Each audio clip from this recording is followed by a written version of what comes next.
In a crushing defeat for Joe Biden, the Supreme Court has ruled that his vaccine mandate for private companies is done. It's not going to happen.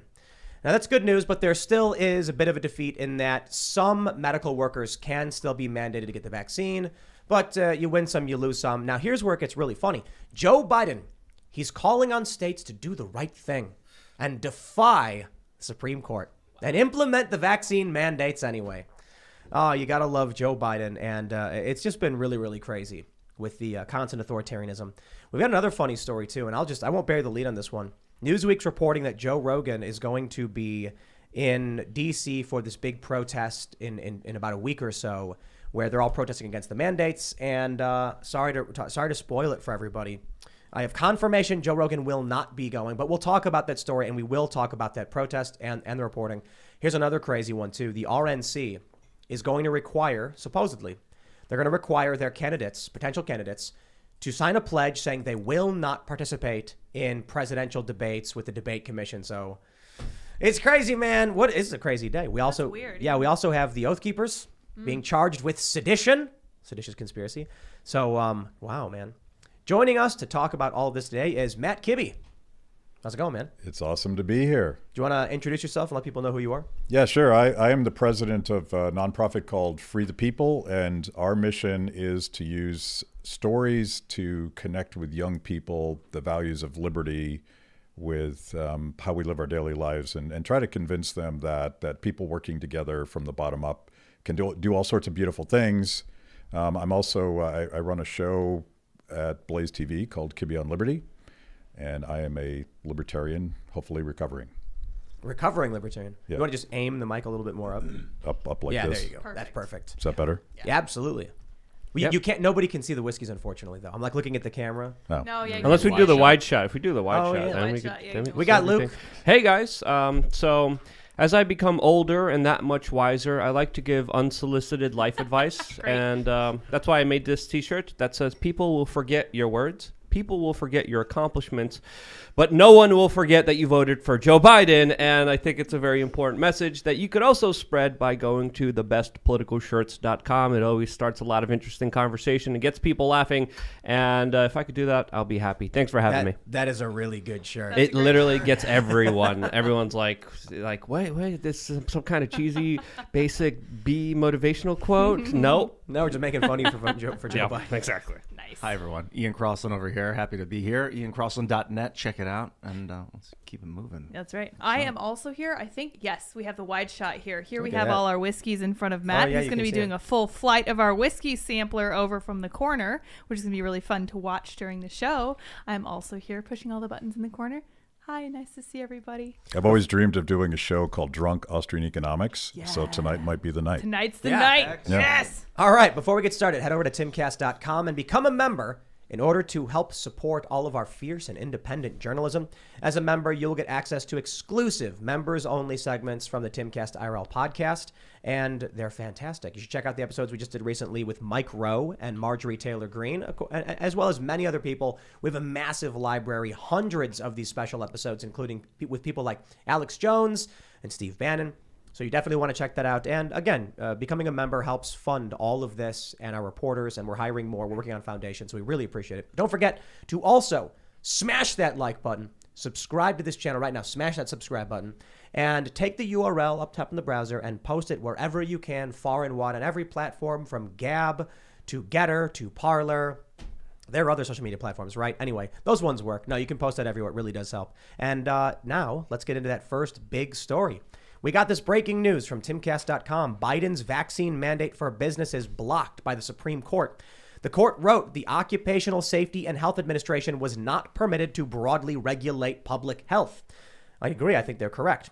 They wrote, requiring the vaccination of 84 million Americans selected simply because they work for employers with more than 100 employees certainly falls in the latter category, where they said, although Congress has indisputably given OSHA the power to regulate occupational dangers, it has not given the agency the power to regulate public health more broadly. The dissent, I find actually kind of humorous. In the dissent, the liberal justices wrote, because it really was split 6-3, when we are wise, We know not to displace the judgments of experts acting within the sphere of Congress, marked out and under presidential control, to deal with emergency conditions. Today, we are not wise. In the face of a still raging pandemic, the court tells the agency charged with protecting worker safety that it may not do so in all of the workplaces needed. As disease and death continue to mount, this court tells the agency that it cannot respond in the most effective way possible. Well, there it is. And the Daily Wire is doing a victory lap because they were leading the charge on this. They were, I think I think they may have been the original lawsuit. I'm not sure. Yeah. But here we go. That's it. Joe Biden's out. No vaccine mandate, right? I think Brandon wants to be a dictator, so this is definitely a step back for him. But he's also urging businesses and states to still implement this on their own. I'm surprised he wasn't begging the Supreme Court just to censor all the arguments here against his vaccine mandate. This is a major blow against his agenda, against the narrative, and thank goodness we don't live in a country like Canada or Austria or Australia where people are literally being robbed of their wealth for not complying with the whims and medical advice. And then still, by and large, it's still crazy. I bet you probably agree with this too, Matt, that we have to be in a place where, some mystical figures in robes decided that we could decide what medicine to take for ourselves. That's where we're at right now. That's crazy. It was insane, and I was freaking out today because earlier in the day, everyone expected this to come out, and then they released some other nothing burger decision about something that I don't even remember what it was. And I'm like, oh shit, are they going to punt for a week? And happily they did the right thing. But the absurdity, and even listening to the more conservative justices arguing that it would be okay for a state or someone further down the food chain, a different government official, to then impose on you this mandate that you have to take this vaccine. I'm of the old school where individual freedom and freedom of conscience is actually a real thing. And I thought that's what America was. But yeah, we dodged a bullet today, and that was a cool thing. I ascribe to a theory that Thomas Massey introduced me the day that Joe Biden announced this. And you remember they dragged their heels on the rule. And Massey's theory was they know it's unconstitutional. They know that they're going to get shot down. But in the meantime, they're going to bully as many businesses as possible into complying with this. And I feel like Biden is proving that theory today. You can't unvax. Yeah. And so what happens is a ton of businesses, when they heard Joe Biden issue his press conference, which was not even executive order, they just went, okay, everybody, you got to do it. You heard Joe Biden. And then people were basically mandated to do it. Now they went and got vaccinated. They come back to work and the company goes, hey, everybody, it's off. We actually don't have to do this. Too late. Yeah. So I think that was the plan from the get-go. And I feel like, and maybe we'll get into this in a different context, but I feel like if you were forced to get vaccinated, maybe secretly you want to kind of force everyone else to do it too, because you're pissed, like you got sold a bill of goods. Yeah, I certainly think that's true. I mean, you take a look at, we talked about this last night. Vaccine mandates don't work. And when I say they don't work, what I mean is in New York City, I think they had the first vaccine mandate. They have skyrocketing COVID cases. Right. So whatever the point of this policy is, it's certainly not stopping or abating the spread of COVID. But yet still, you hear these Democrats and these city politicians say it is working. Why? It's forcing people to get vaccinated. It's not stopping COVID. It's just forcing. They call that working. Yeah. Yeah. So it sounds to me like they're like, I don't care why you do it, just do it. I don't care what the results will be, just do it. The culture of compliance, right? Yeah. That sounds like extortion to me, just a little bit there. But there was also another ruling specifically with healthcare workers at facilities who are receiving Medicare and Medicaid funds, which was ruled against them, which means that people who are working in these facilities will have to take the vax or lose their jobs at a key time where already Seattle and Los Angeles hospitals there have announced that if they have nurses and doctors who have tested positive for COVID, that they need to come back into work. Yep. That is absolutely insane. Seattle and Los Angeles also implemented vaccine passports for their employees in the medical staff. And now we're having COVID positive nurses and doctors literally go back to work dealing with other people inside of hospitals, all in the name of what? Safety and security and health? Yeah, sure. Well, think about Medicare and Medicaid. So Medicare serves seniors over 65 who would be most vulnerable to COVID and most susceptible to ending up in the hospital. Medicaid, of course, serves poor people. So the effect of this, most hospitals take these programs, but some don't. But the effect of this is to specifically understaff hospitals that are serving seniors and people that are struggling to make ends meet. Mm-hmm. That's what they're doing. This is how government works. They're using government health care now and telling people they're going to take away their health care if they don't follow the government's orders. Well, the logic was if we're paying for it, we being the federal government, we get to tell you what to do with your body. Exactly. So welcome to government-run medicine. This is how it works. They own you, and they decide what you do have to do, but they also decide what you don't get to do. Like Joe Biden has nationalized monoclonal antibodies. Yeah. Oh, when did that And happen? now they're trying to shut that down, I'm hearing. Yeah. So I was actually recently told by a medical worker that they were told monoclonal antibodies no longer work and that they're not to recommend them. And that to me is insane. What? Yeah. Well, it's just me personally. Look, I'll tell you, we always tell everybody we're not here to give medical advice, and that's like a big topic because of so much of what's going on in the pandemic. Go talk to a doctor and see what they say about it, because I'm being told that they're starting to pull monoclonal antibodies. Well, I had a friend who was sick with COVID-19, and they were having a very serious case of it. Some of the early preliminary data is highlighting how some of the antibodies don't work, but there is one specific antibody that does work with Omicron. But for Delta, a lot of them do work by a broad basis. This is just, again, some of the preliminary early findings. I'm not a medical doctor. I'm not here giving you any kind of medical advice, but it has been siphoned off. And my friend who was trying to get antibodies for herself and her husband because they weren't doing too well was told because of Biden, because of the governor in New York, you can't get them. And there was even an article in the Daily Mail that said whites need not apply for critical COVID care, for antibody care, because of their skin color, as of course they're also passing laws in many places, like in New York, where if you were born a specific skin color, you're denied access to medicines compared to other people because of their skin color. Remember death panels? Yes. I mean, yeah. What was that? That was back in like 2008? That was like fear-mongering techniques of Obamacare, that there's going to be government-run health care and the government's going to decide who lives and dies. That was that was the story. It's not Jeez. wrong. Was that wrong? It's exactly how it works. And, Yeah. and I know this very personally. My wife, Terry, got COVID over Christmas. And, okay, I'm going to get monoclonal antibodies, and it turns out that they pulled 2 of 3 types of monoclonals off the market. The Biden administration did, because the assumption was they work on Delta, but they don't work on Omicron. And so they pulled all of these things away from the hospitals. So in our case, we couldn't get treatment for my wife. She's fine now, but she would have done better with them.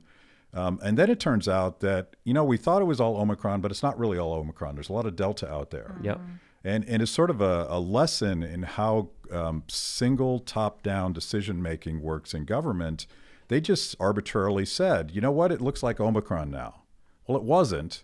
And catastrophically, someone at the margin probably died because of this government decision. We don't know who that is, but someone could have gotten treatment, and some bureaucrat in the Biden administration said, you know what, we're not going to let you. Yeah. I think there's no one here who's a fan of centralized command control, economic structures or governmental structures, right?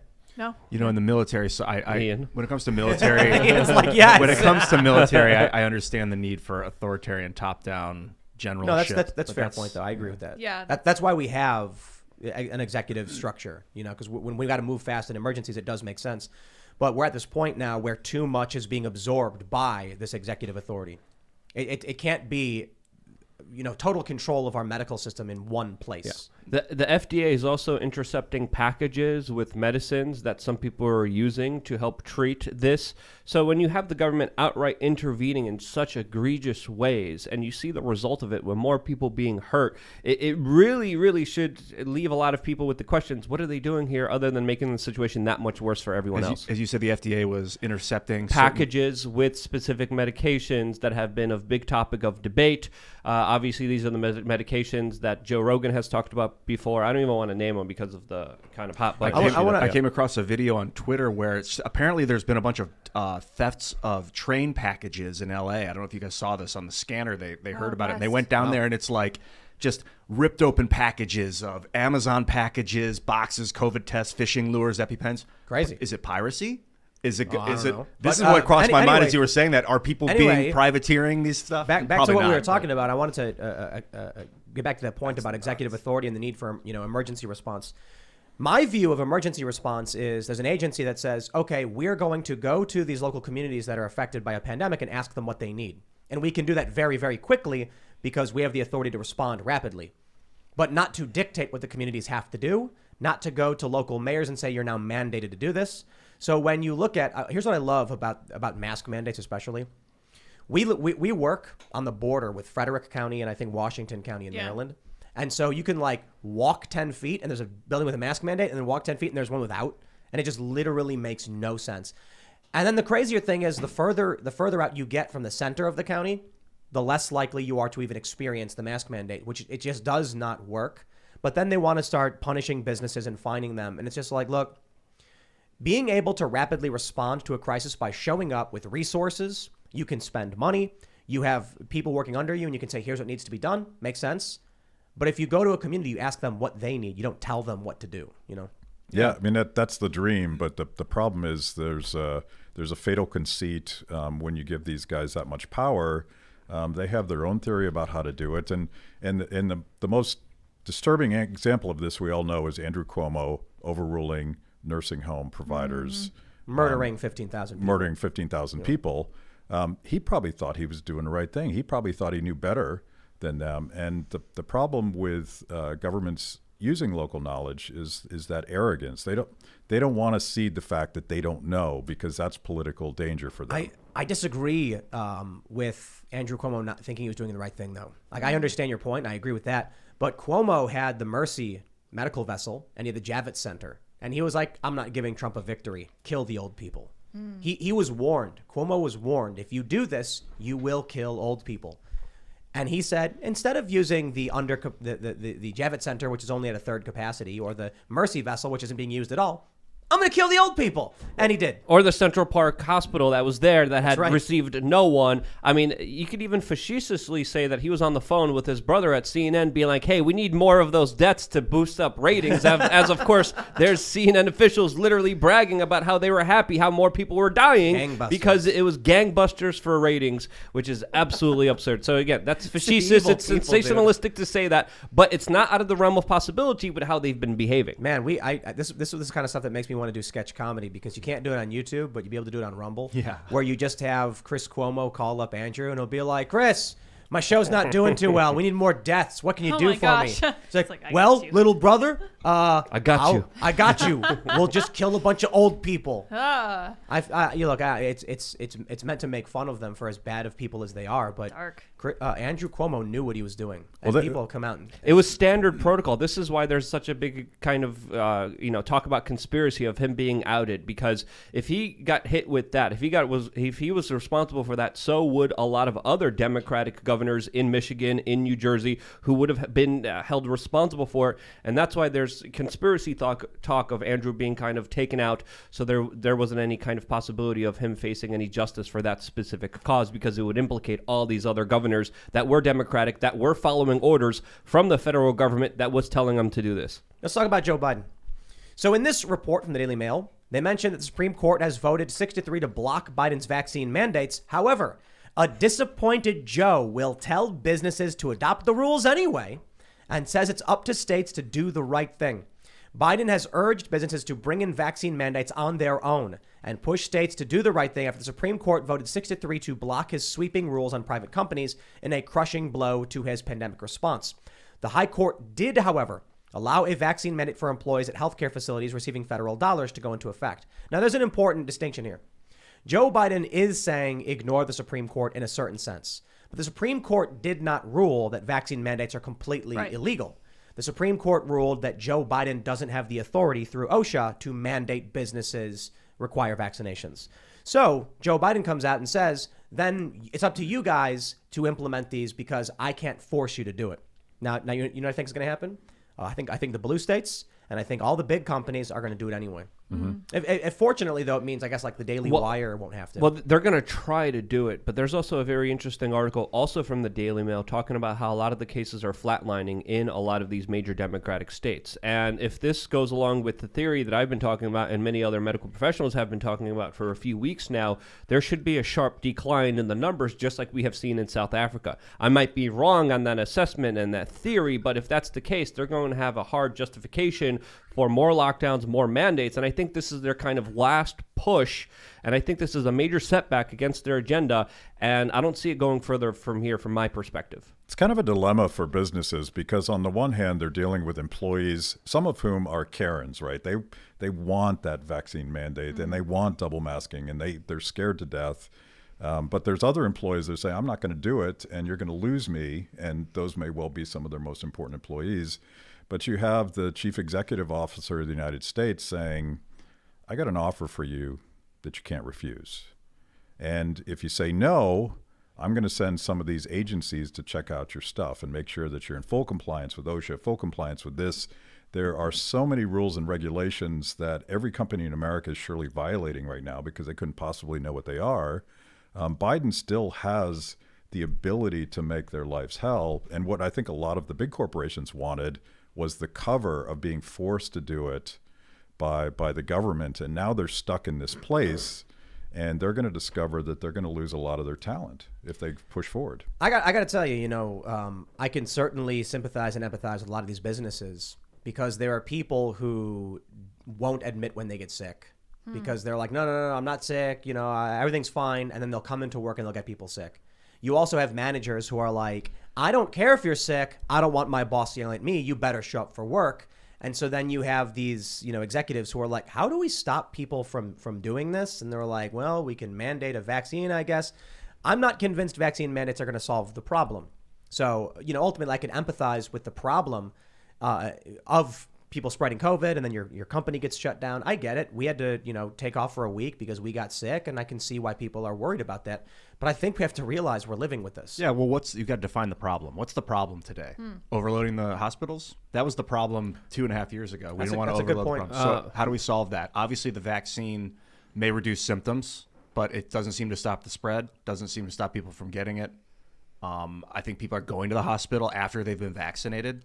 So you're looking to solve the problem. That solution didn't seem to solve it. Well, that's a good question. What's the problem? I don't think there really is one anymore. Labor shortages, supply chain problems, financial. But that's a great point because that's not COVID related anymore. Yeah, and then why is the AP telling them not to report on single case record increases in certain states? What was that all about? Because it seems like they're shifting the narrative from, oh my gosh, so many people are getting COVID to being more like, well, it's still a problem. We still have to worry about it, but we also have a midterm to win or something. I'm not sure what the strategy is there. So what was the deal with their decision to say you can't talk about these increases, these sharp increases? You don't remember? They're looking for an exit strategy. Mm-hmm. Yeah. And they've been scaring the crap out of people for 2 years now.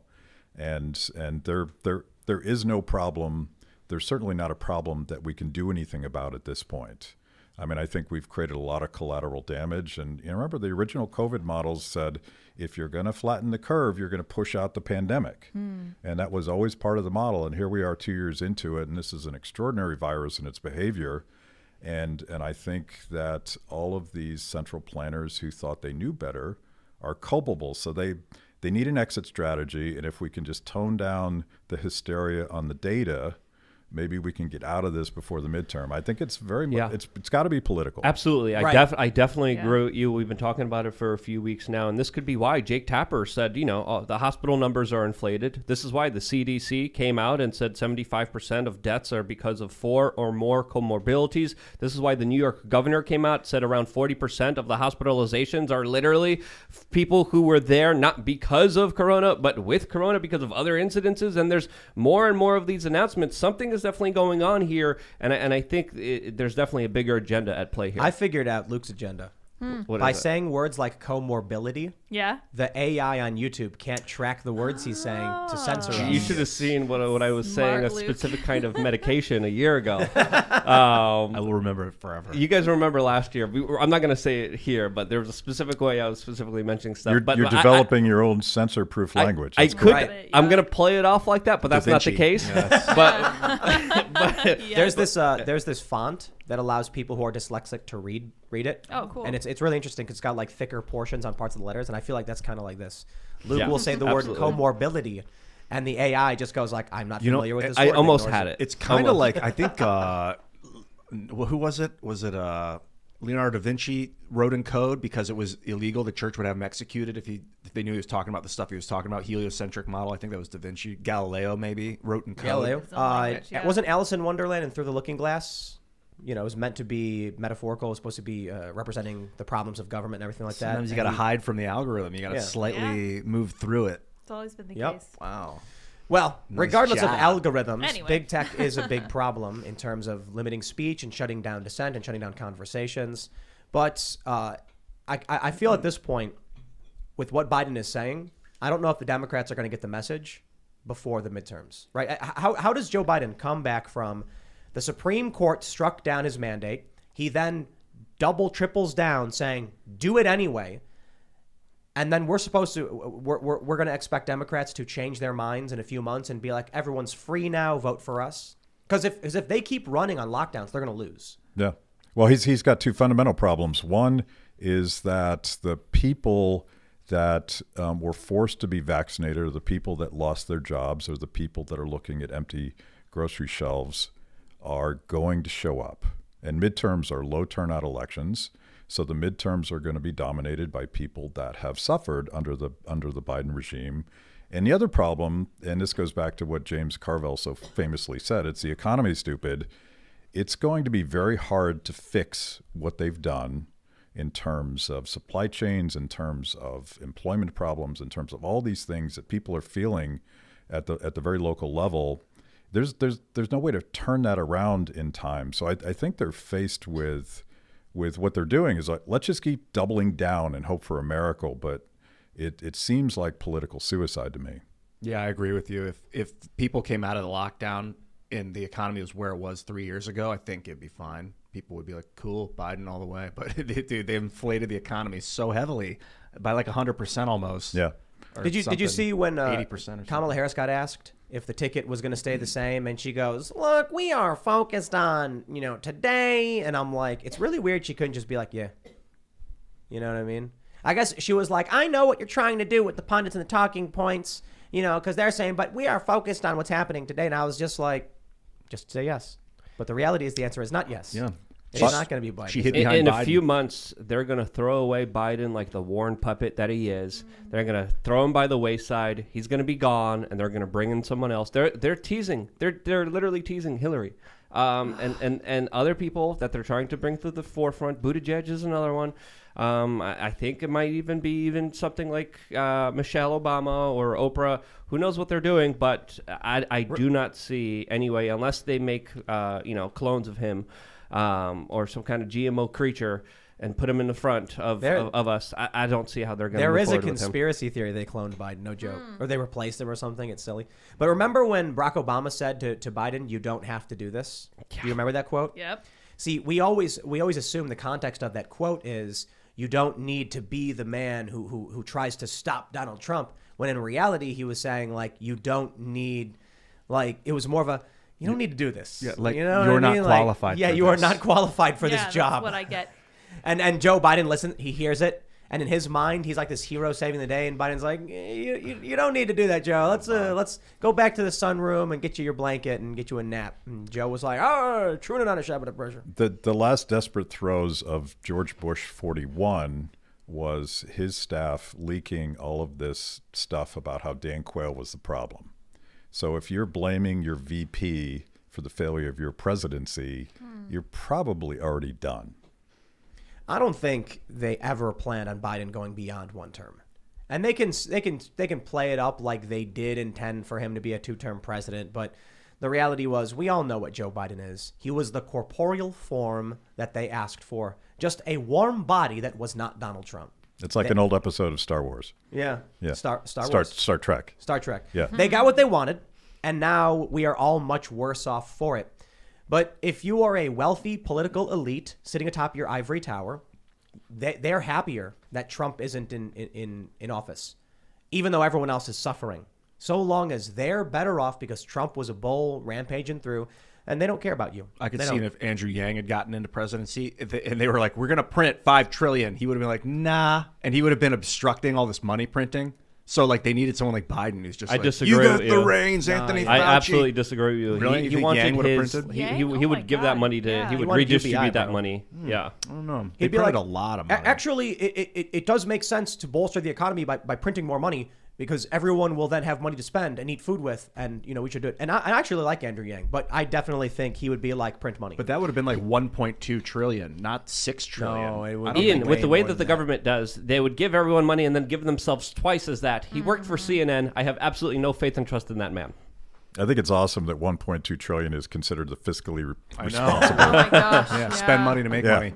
Modern monetary theory is breaking down because we don't have industry in the United States. We're putting all this money into something that's not getting us a return, and the money's disappearing. All right, we got, sometimes I get really bummed out when the news is like all Joe Biden and all hard policy stuff and SCOTUS. I'm like, where's that matrix? We talked about the matrix and we talk about some cultural stuff, but I'm sorry, my friends, here we go.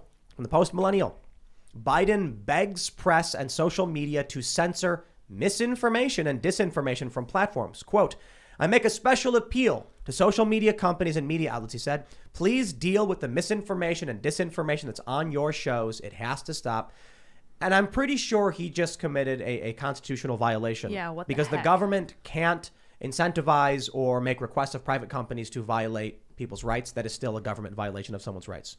So if I actually tweeted this, that the vaccine mandates are a violation of our right to peaceably assemble. Think about it. I mean, it's a workaround. The government can't use workarounds to violate people's constitutional rights. So if you have a city, New York, and they say you cannot enter any private establishment except for the ones we exempt unless you get a medical treatment, that violates our right to assemble. Joe Biden right now is violating our right to speech by begging big companies to shut down what he views as misinformation and disinformation. So while as bad as that is, I'm actually really happy about this. It shows you how utterly pathetic and desperate they are. We talked about how CNN's ratings were down 91% over last year. They're getting less than like 100,000 viewers in the key demo. They have no influence anymore. And in 10 years, when their viewers age out of politics, they're done. Their narrative is over.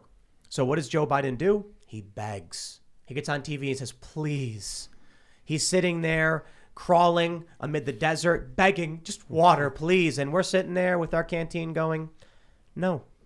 Well, these big tech companies might oblige him for sure, I but doubt it. watching him beg. Oh, what do you They mean? got rid of the like button Yeah. on YouTube. Yeah, but The because dislike button. of Dr. do Fauci stuff and they the wanna Biden do. administration's YouTube channel being just obliterated by dislikes every time he went on. When a politician begs you and they have no authority, it's really a good feeling. He 'cause has it's a like, lot of yeah, the authority, and Bye-bye. the intelligence agencies have long, extensive ties to big tech social media. So again, it is interesting to see him beg. I mean, his poll numbers have also dropped. They dropped 11 points from last month, according to the Quincy Pack poll. So obviously, he is not doing Come on, good at Quincy all. Pack. Quinnipiac. Same thing, potato, potato. You know what I'm Very saying? You're just different. trying to be smug right now. No, somebody super chatted. Is the AI censor looking for the word with? Because Luke has never pronounced that word correctly. I'm gonna talk about Wait, how I'm wait. gonna speak English how I want to speak right. English. It's his own language. There's also this other headline that I read today that said Biden dodges question on COVID and smirks at press conference soon after rambling speech where he bungled his testing czar's name and announced plan for 1 billion tests. And how is that not popular? How are people not supporting him in his larger efforts? He just looks so doing lost. everything he does? Exactly. It looked like someone needed to pick him up and Yeah. take him Lead somewhere. him away. It's like That's what I was saying about Biden or Obama when he said you don't have to do this. He was like, "Come on, let's Yeah. get you in the chair, Yeah, we'll really. get you in the sun You with your don't have blanket, to and you can do go to sleep." this. Yeah. Here's your warm milk. Here's your warm milk, Joe. The video you're referencing too, Luke, is incredible. I mean, it's like him for like 45 seconds standing there, like breathing slow, looking down. almost laughing at the ridiculousness of it. Yeah. Ignoring questions. It was awful. This press conference he did, So where cringe. he said, I can't even tell you what he said because it was jibber jabber nonsense. He was just like, we got it. One thing we don't want to do working to track the wait. No, we don't want to work. And I'm just like, what is wrong with this guy? It's because you know what happens. Joe Biden is an old man. To say he's past his prime is an understatement. He's what comes after your prime? Decay. I don't know. He's after his decay. Yeah. He's after the decay. He's now he look, with all due respect to anyone who's older, there's a certain time in your life where you sit back, you smell the flowers, and you've done it. You've lived your life. Joe Biden was there, and they needed that warm body, and someone came to him and said, "Joe, can you read cue cards?" And he was like, "Yeah." And they were like, "We think he can pull this off." And then within only a few months, he lost the ability to even read from the teleprompter. And now here we are. The emperor has no clothes. You know what I love, though, is that as much as we are all that kid pointing at the emperor and saying, he's not wearing any clothes, there are still people around him going, no, he's wearing clothes. He is all there. He is sharp as a tack. That's right. Who are you fooling? You know? Quinnipiac has his approval rating at 33%. Incredible. 1/3 of this country genuinely thinks that Joe Biden is competent. Wow. That's That's high. scary. That's high. Yeah, that is really high. Well, those are the true believers that are not going to admit that they made a horrible mistake by voting for the guy. But it's sort of this it's like a religious fervor that people have for their guy, and in this case Biden, and they'll watch that same press conference and say, I think he did pretty good. He made it. And so it's what do you do to convince that third? Nothing. But Well, maybe he doesn't need the third. He needs the people, the swing voters that are going to Right. decide whether or not he matters. he's got him. Yeah, independents have swung for the Republicans at this point, or away from Democrats. I was looking at one study that tracked the party switching from 2016 to 2020.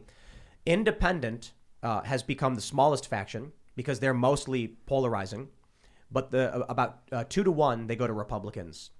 So maybe it's a little bit too generous. Actually, it's a bit more independent voters are becoming Republican, but a large amount of Democrats are becoming Republican as well. Even their best in the party, like Tulsi Gabbard and Andrew Yang. I believe Andrew Yang left the party too, didn't he? He did. He started the Forward Yeah, Party. they both left the Democratic too. That's Yeah. just a junk party now. There's no room for those guys in the party. Yeah, right. They're pushed out. So, are you familiar with Kim Iverson? Yeah. She's great. She tweeted that she was going to be. She's center left. She's fairly progressive. We've had her on the show, and she's very much left of me, and I'm fairly moderate.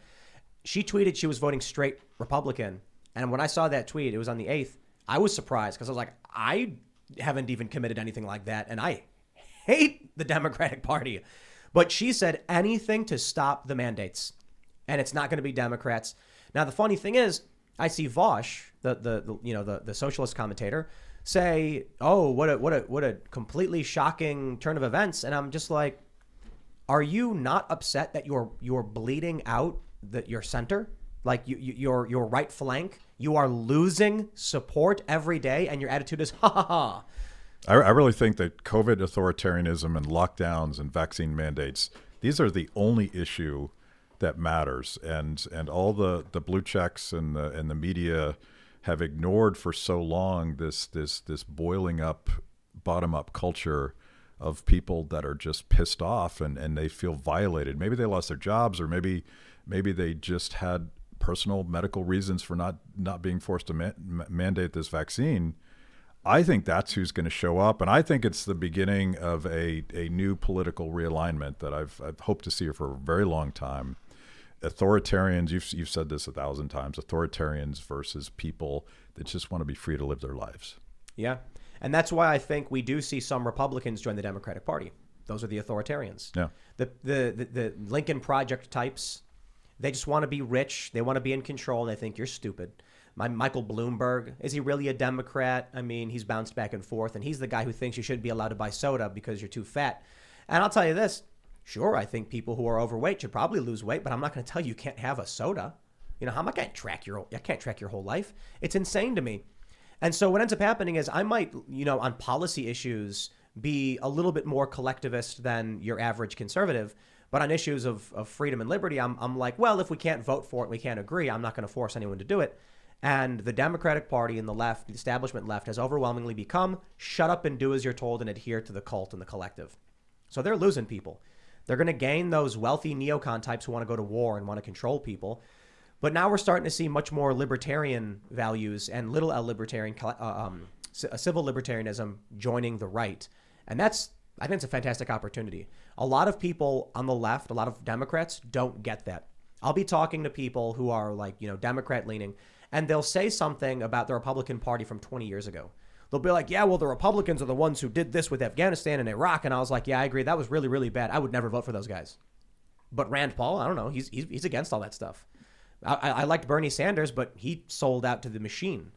So now that we're seeing more people like Thomas Massey and, Rand Paul, I'm getting happier with the Republican Party. Donald Trump trying to get our troops out of the Middle East. I'll take it. I'll take it, man. You saw Bill Kristol leave the Republican. He was basically one of the architects of the Iraq, all the war in the Middle East, and then he left and joined the Democratic Party. And the Lincoln Project. I don't know much about them. It was really funny. They're like, the Republican Party is the party of Lincoln, and Donald Trump has besmirched our name, so we're going to take the party back. And then, after 2020, they're like, and now that we're still trying to make money, we're going to go after Republicans anyway. And everyone's like, aren't you the party of Lincoln? And they're like, eh. When the dust and children, they went after children too. Yeah, That's another story. when the dust settled, it turned out that they were all just neocons that had become Republicans in the first place. They were Democrats before, but they had become Republicans because they really liked war. And when Trump sided with Rand Paul and the fairly small liberty wing of the Republican Party, that was a shot across the bow because they lost control at the top. And I think a lot of this never Trump hysteria can really be described by attempts to scale back some of the never-ending wars.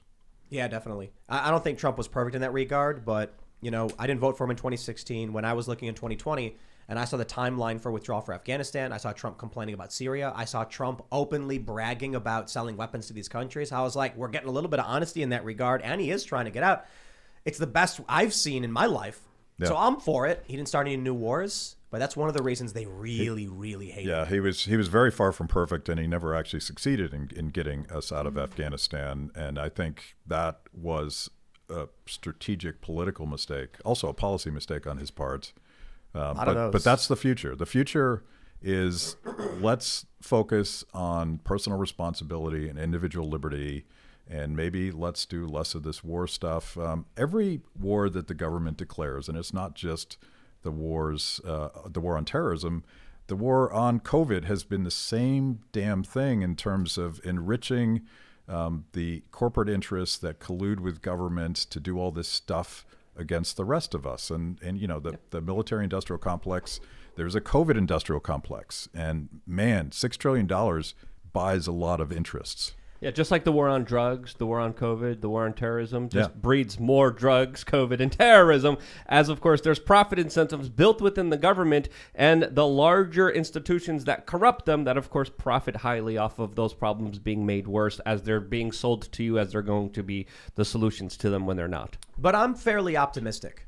I think that no matter who wins in the culture war, this is the end of the American empire. It's the end of this global American, mission. Military bases overseas will probably start shrinking. And the reason I think that is the right side, whatever that really means, I don't know. Because it's not about conservative values necessarily, but it is more about anti-war. It's about freedom. It's about personal responsibility. I think if that succeeds, like Trump supporters, civil libertarianism, you've got no willpower towards foreign war. Zero. None of these people want it. If the establishment ends up winning, if the left, you've still got the progressive flank coming in, and they're just chaotic and destructive. So if the personal responsibility individualist faction does succeed, America is going to come back to just working for America, and then the end result, the left should be cheering about. Well, real quick, the progressive activists should be celebrating that Trump supporters hate war. Instead, they're combating against them, which says to me they're just chaotic and destructive. So if the Democrats are the establishment uniparty is not long for this political world. I was going to say that I think isolationism, we had that before World War One, I think. And part of why World War One broke out is because the U.S., looking back, maybe wasn't involved. Not really, is it? Not the reason why, but, the military-industrial complex basically was in 1946, I think, the liberal economic order got created basically to put American military bases all over the world, British, American, French military bases, and then make sure that another World War III never breaks out, another World War never breaks out. And I also agree that American imperialism is on a decline. I don't know if that means that there's not going to be any military bases, America's going to isolate, and then a world war is going to break out. I mean, that cannot happen. That is, to all these military authoritarians, they do not want that to happen. You've got the Joe Biden special interests that are basically selling us out to China. Mm-hmm. So if they gain power, then the U.S. just crumbles, I guess. They want to sell off all of our assets and resources to China and extract the value from this country, and then we're left holding an empty bag. And then you have the Trump side, which says we want to defend our borders, bring industry and jobs back to the United States, and then there's not going to be any power or force of will towards international conflict from the United States at the very least. Do they consider Iraq part of our borders? What, the right? No, like Joe Biden. I know it's a question you can't answer and you don't know, but do you think that Joe Biden probably does. Here's what we got going on. One of the reasons they really hate Donald Trump is because their long-standing plan with Europe, natural gas, oil pipelines, and all that was disrupted to such an absurd degree. Boy, were they spinning. They wanted to build the pipeline. I've talked about this, but they wanted to build the pipeline, the Qatar-Turkey pipeline, through Syria, through Turkey, into Europe to offset the Gazprom, gas monopoly. As soon as Trump got in, they knew that plan was done. Everything they had been working on was going to be shut down because Donald Trump didn't want to be involved in these foreign wars. He didn't want to be involved in Syria. He didn't want to be involved in Afghanistan. And that meant the United States would not be able to win this international conflict in the region. So they did everything in their power to shut him down. Further, Donald Trump, here's what I really think. I think Donald Trump genuinely was like, I don't know why we have any of this stuff. And the bureaucratic state is probably like, listen, we have a plan. You need to do this. And he's like, I don't care. He's like, America, I don't know why you're doing this. And he ignores them and he won't listen. And then stumbling, bumbling Donald Trump, and I know he's not really, but I mean, in this one capacity, he stumbles upon a video of Joe Biden demanding a quid pro quo with Ukraine. And Trump gets on the phone. He's like, what's that all about? And the bureaucratic state goes, no, like that's our plan. We have a company, a proxy company we've set up in Ukraine. The vice president's son is on the board. We got a former CIA director. We are working Ukraine to get gas into Europe. And Trump just blurts it out. And then that's why they did everything in their power to stop Trump. It wasn't about fascism or racism. It was that Trump was he wasn't supposed to win. He was not a part of their stupid plans, and he was dismantling them. And for 4 years, he really set them back. Now Joe Biden is left with the neoliberal establishment, neocon uniparty plan just in shambles. And I don't think they can recover from it, to be honest. I would push back a little bit. So he had some populistic policies that do deserve to be commended and respected no matter what side of the political aisle you're on. But he did continue the war in Yemen, fighting alongside al-Qaeda, fighting alongside the Saudi coalition, creating one of the worst humanitarian crises in the world. He did give Ukraine lethal weapons. He did send a crap ton of drone strikes to the point and extent where he stopped even listing them and even being transparent about them. And then he also bombed Syria because his daughter came to him and said she saw a scary video online, according to Donald Trump's own son. With that happening, he brought us very close to war with Russia. That fits. That I don't think we disagree. The Yemen, Afghanistan stuff is what Trump knows. He knows 9/11. He knows that. So when they come to him and say this, he goes, oh, okay, I'll do that. I'm not saying what he was doing was good. I'm saying he was dismantling their plan because he didn't understand or care about their, circuitous plan towards gas, interdependency. And when it came to bombing Syria, yeah, you're right. It was his daughter. The bureaucratic state, Trump hated the head of the FBI, hated the CIA. He didn't like any of these people. They had smeared and lied about him, so he was ignoring them outright. But when it came to his daughter and his son-in-law, he was like, sure, I'll do what you guys say. And so they couldn't control him. And I'm not saying that means Trump was doing good things. It just means their real reason for opposing him is that, I'll put it this way. It is said, and tell me if you guys agree, that the deep state, I just call it the administrative state, they have plans. And those plans extend beyond the terms of the sitting president. So when the new president comes in, they say, here's the operation we're currently working on. And typically the president goes, okay, you got it. Obama would do it, right? Bush would do it. And then Trump gets in and he goes, no, I'm not going to do it. You can't tell me what to do. I've got plans. And then all of a sudden they're angry and freaking out because Trump isn't playing ball. 100%. There you go. Yeah, there was an aspect where he was a bull in a china shop, and he said, well, we're just going to take the oil in Syria. I'm going to leave the military there. And there was also military individuals that were lying to him about the exact numbers of U.S. troops inside of Syria, which is also mind-boggling when you think about it in that kind of perspective. But I think he should always be judged on his actions in each direction. But I agree. But I think a lot of people weren't expecting him to be in there, and I think he capitulated some. He fought some, but I think that's up for a lot of people's own personal interpretation way too of much, how they see it. Yeah, way too much capitulation, and I'm sure you guys have covered this in a different conversation, but my theory without any evidence is that he took a dive on Snowden because they made him. How do you explain that? And Assange, too. Yeah, Assange. And Ross Ulbricht. Yeah. That he couldn't do it. I kind of feel like Trump thought he was gonna get a second term, and so he was, I'll hold back a little bit because I want another term. And then when it started looking bad for him, he said, I can't go crazy because I'm gonna try again. And he thinks he's gonna get it in 2024. And then I'll tell you this, man, if Donald Trump takes the White House in 2024, he takes the election, and then in 2025, come January 20th or whatever, there is another Trump administration. He will emerge from that White House with glowing red eyes and energy emitting from his body as he raises his finger and he says, arrest them all. And he just goes after every single one of these people who wronged him or slighted him, who slighted him, who smeared, who lied, because he's going to be unrestrained. He's just going to be, I'm done playing this. I'm willing to bet he'd fire Fauci right away. I don't like the arrest. It sounds like political persecution if a president gets in and starts arresting his enemies. People who broke the law.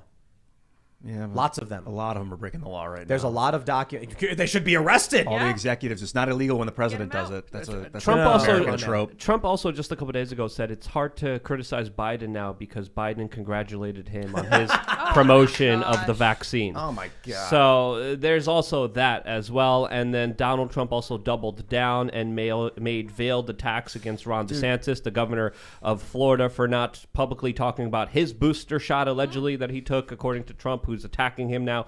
It was only a matter of time until the two people butted heads. I'm not saying Trump will be right to do it. I'm not saying Trump is correct in every action he's taken. I'm saying Trump will get in office and be like, this is my one chance. I'm not going to play around. I've learned from the mistakes I've made.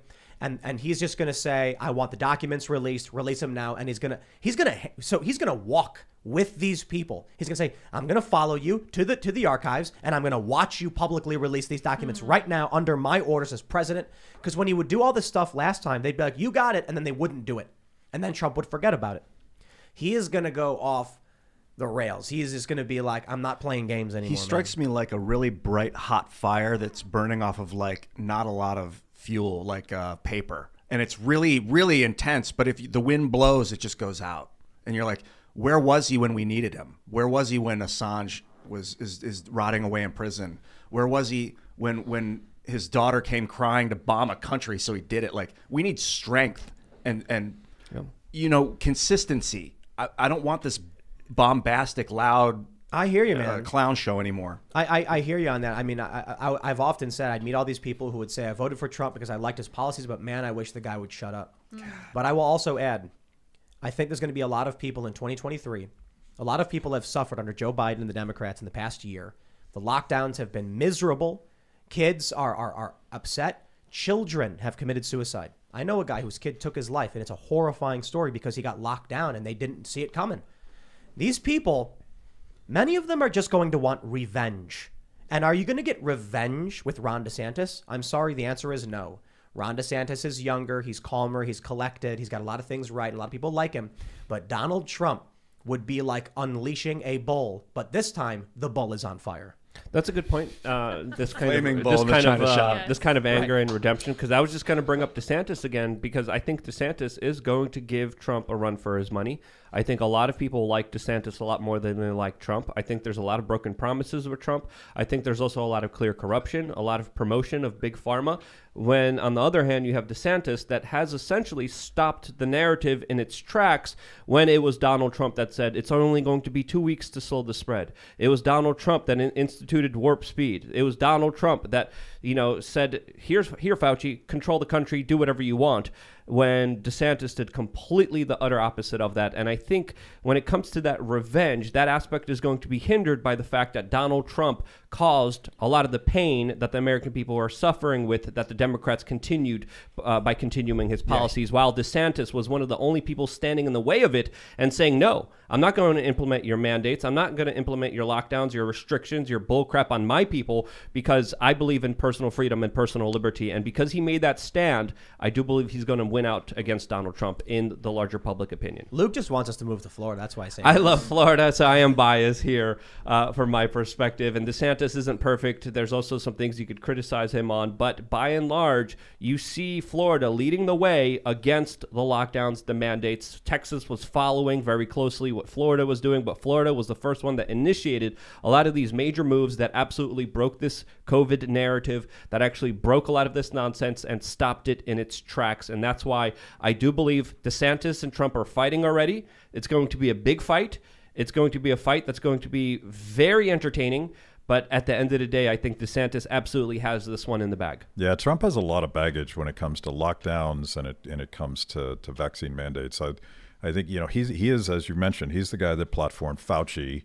And if you go back and look at what was going on at the time, he really got sort of led around by all of these healthcare bureaucrats that absolutely wanted to impose this radical new experiment on the American people. And combine that with the fact that he wants credit for the vaccine, he's going to say a lot of dumb stuff about it right now. And I think DeSantis looks a hell of a lot better in that particular argument. And DeSantis did it. And Trump talked about it. His first instinct was right. And when they first said, "Oh, let's shut down the economy," Trump's like, "We can't do that." But then the bureaucrats convinced him. Yeah, 2 weeks to slow the spread. And that's how it started with the Trump administration. Yeah. People don't get that. Do you think Donald Trump would rather heal everybody of COVID, but no one knew it was him forever? No one, and Biden got the credit, or have people suffer for another year and then slowly come out of it, and then he gets the credit?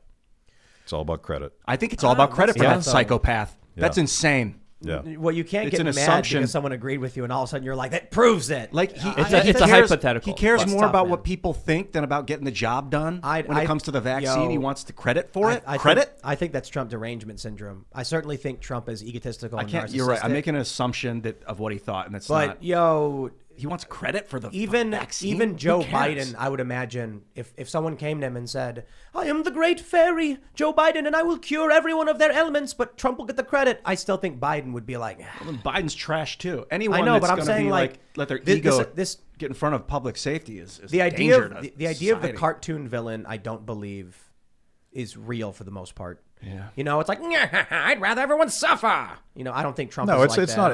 that. I don't think it's a cartoon. And I think the problem with politics and politicians is that they face incentives where if they get credit for things, they win, and if they don't get credit, they lose. And nobody wants to lose in politics because the whole point is winning.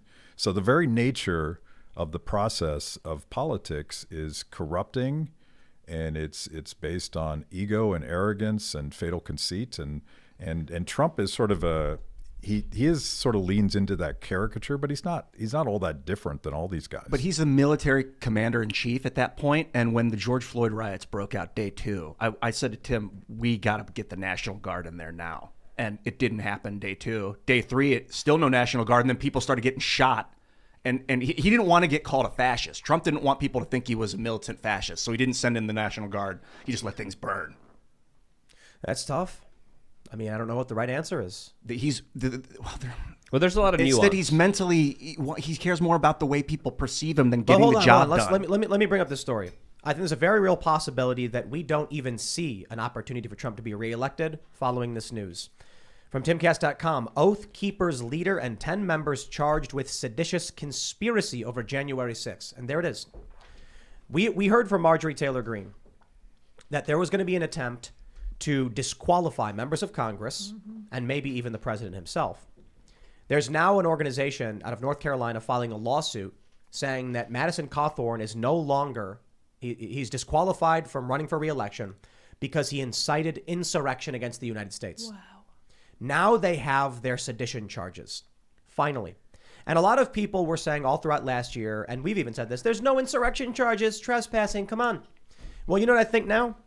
I think they sat on these charges because they wanted to make sure sedition was fresh in the minds of the American public in an election year. And so here we go. Yep. They're going to ramp up. They're going to start claiming, see, it was sedition. Therefore, anyone who participated in the rally, anyone who helped organize or in any way was associated with it, you have committed incited insurrection and you can't hold office. They're going to go after Trump. They're going to go after Marjorie Taylor Greene.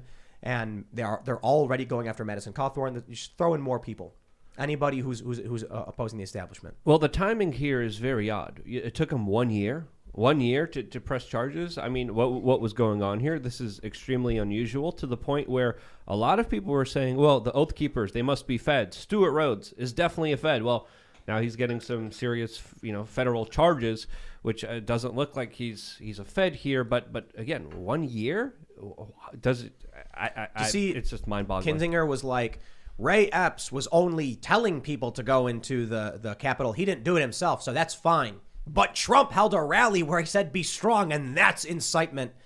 This guy's a crackpot. But you can see that it's agenda-driven. And the Ray Epps thing, that's his name, right? Yeah. That's the guy's name? Yeah. Really screwed him over. It really threw him for a loop. And they can't figure out how to deal with that guy. For those not familiar, this is the guy.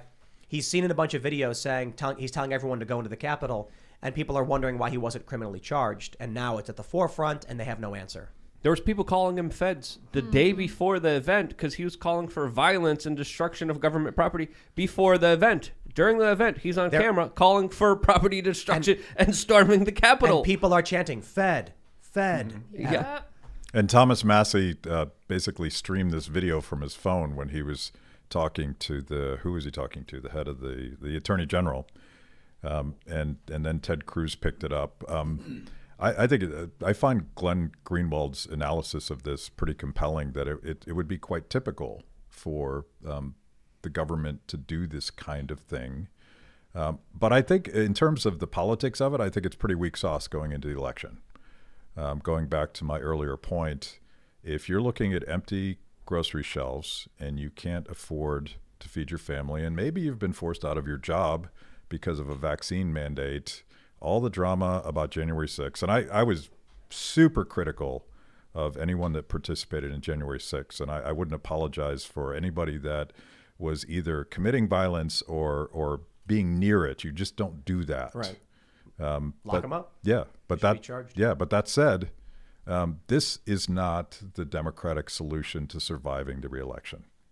But they think it is. They think it is. What else have they got? And I get it. They're going to double down, and this looks fundamentally political, and they're going to play their cards and see what happens. If they succeed, or I got to be honest, if they even try these lawsuits to disqualify members of Congress, and they already are, so I don't even know what I'm saying at this point, but I just think you're asking for serious trouble in this country. Because what happens when you get a judge who says, we agree, you get some lefty establishment judge, and they say, we hear your case. We agree. Madison Cawthorn, you can't run for re-election. What do you think the right's going to do? You think they're going to be like, oh, well, gee, I guess we can't have our representative anymore? Or do you think they're going to be like, screw you, no? And then what happens when you start getting congressional districts where there's no agreement on what the proper ballots are because certain names have been removed from only some of them? What happens when you get one precinct saying you can't disqualify him? That's wrong. We support him. What happens when Republican areas in the district all defend him and Democratic areas refuse? Then what? Yep. What happens when they actually reelect him? And then the Democrats are just like, look at this court ruling. He can't. He incited insurrection under the 14th Amendment, Section 3. And they do it anyway. Do you think people just sit back and say, lost this one. I guess we'll carry on? No, I don't. They're going to scream, the courts have ruled he can't run. They're cheating. They're breaking the law. And the right's going to say your ridiculous lawsuit is meritless and the judge is wrong, and there's going to be no agreement on what the law actually is supposed to be at that point. Yeah, I think that's a credible theory to definitely kind of look at and examine here, especially with the Justice Department announcing a new task force for domestic terrorism. The DHS also made some very alarming statements yesterday about domestic bomb production. So, it might not be enough politically, but that doesn't mean that there's something later down the line that still might happen that they have planned to work in bigger political favor. So, there's some people talking about the possibility of false flag domestic, attacks here in the United States to blame the right. And the way things are moving, they're really moving in a very negative way where we are only becoming more divided. People are having more hatred for their fellow American. And the ingredients that are causing that, the corporate media, the social media, I don't see those ingredients going away. I see them only being added more into this larger stirring pot of these globalist elites that want us all fighting and attacking each other. But you don't have to eat out of that stew pot. That's the key, is to get away from that propaganda. And away from the hatred, and away from the fear, and away from a lot of the bullcrap. But if there's going to be larger staged events that create victims and casualties, it's going to be very hard for a lot of people to ignore those kind of larger events. How do you help people keep an open eyeball for that kind of stuff? It's very difficult. It's not easy. I mean, there's a lot of things working behind the scenes that we aren't even privy to. We don't even know about. And that's asking, how do you put a genie back in a genie bottle? You got to do something that I've tried to do. I've been super involved in politics for most of my career. I was a Tea Party organizer, and I did a Rand Paul super PAC. I did a Gary Johnson super PAC. And what we've tried to do is leave all of that aside. And, the original aspiration for us at Free the People was to be sort of transpartisan, try to find common American values that could bring people together on various subjects and see if we couldn't just get along on something. And I think the first step of that is, like, if you go into this saying, you know what, I'm Team Red, I'm red-pilled, those other guys are monsters, it doesn't really work that way. So I've tried to spend some time talking to my progressive opponents on some of these issues. I got to say that lockdowns have kind of blown that up, because now we all really hate each other, and it's very difficult to find that common ground. But again, the future, the anti-authoritarian future, we're going to find people across the political spectrum that are fed up with all this crap and want to do something different. We talk about the left and the right, and then when I look at the political compass, there's actually an up and a down, where the authoritarians, you can have a leftist authoritarian or a rightist authoritarian, but then when you go down, you get to the individualism. And so you do see leftist individualists and rightist individualists. I'm one of them. I think the left overwhelmingly is authoritarian. There are very few people among Democrats who are anti-authoritarian. I'm wondering if the line on this quad graph isn't straight lines, but actually, as it goes to the left, it naturally tends up towards authoritarianism, and as it goes towards the right, it tends down towards individualism. There is a such thing as left libertarianism, but it's substantially less populated because it's a very weird political space.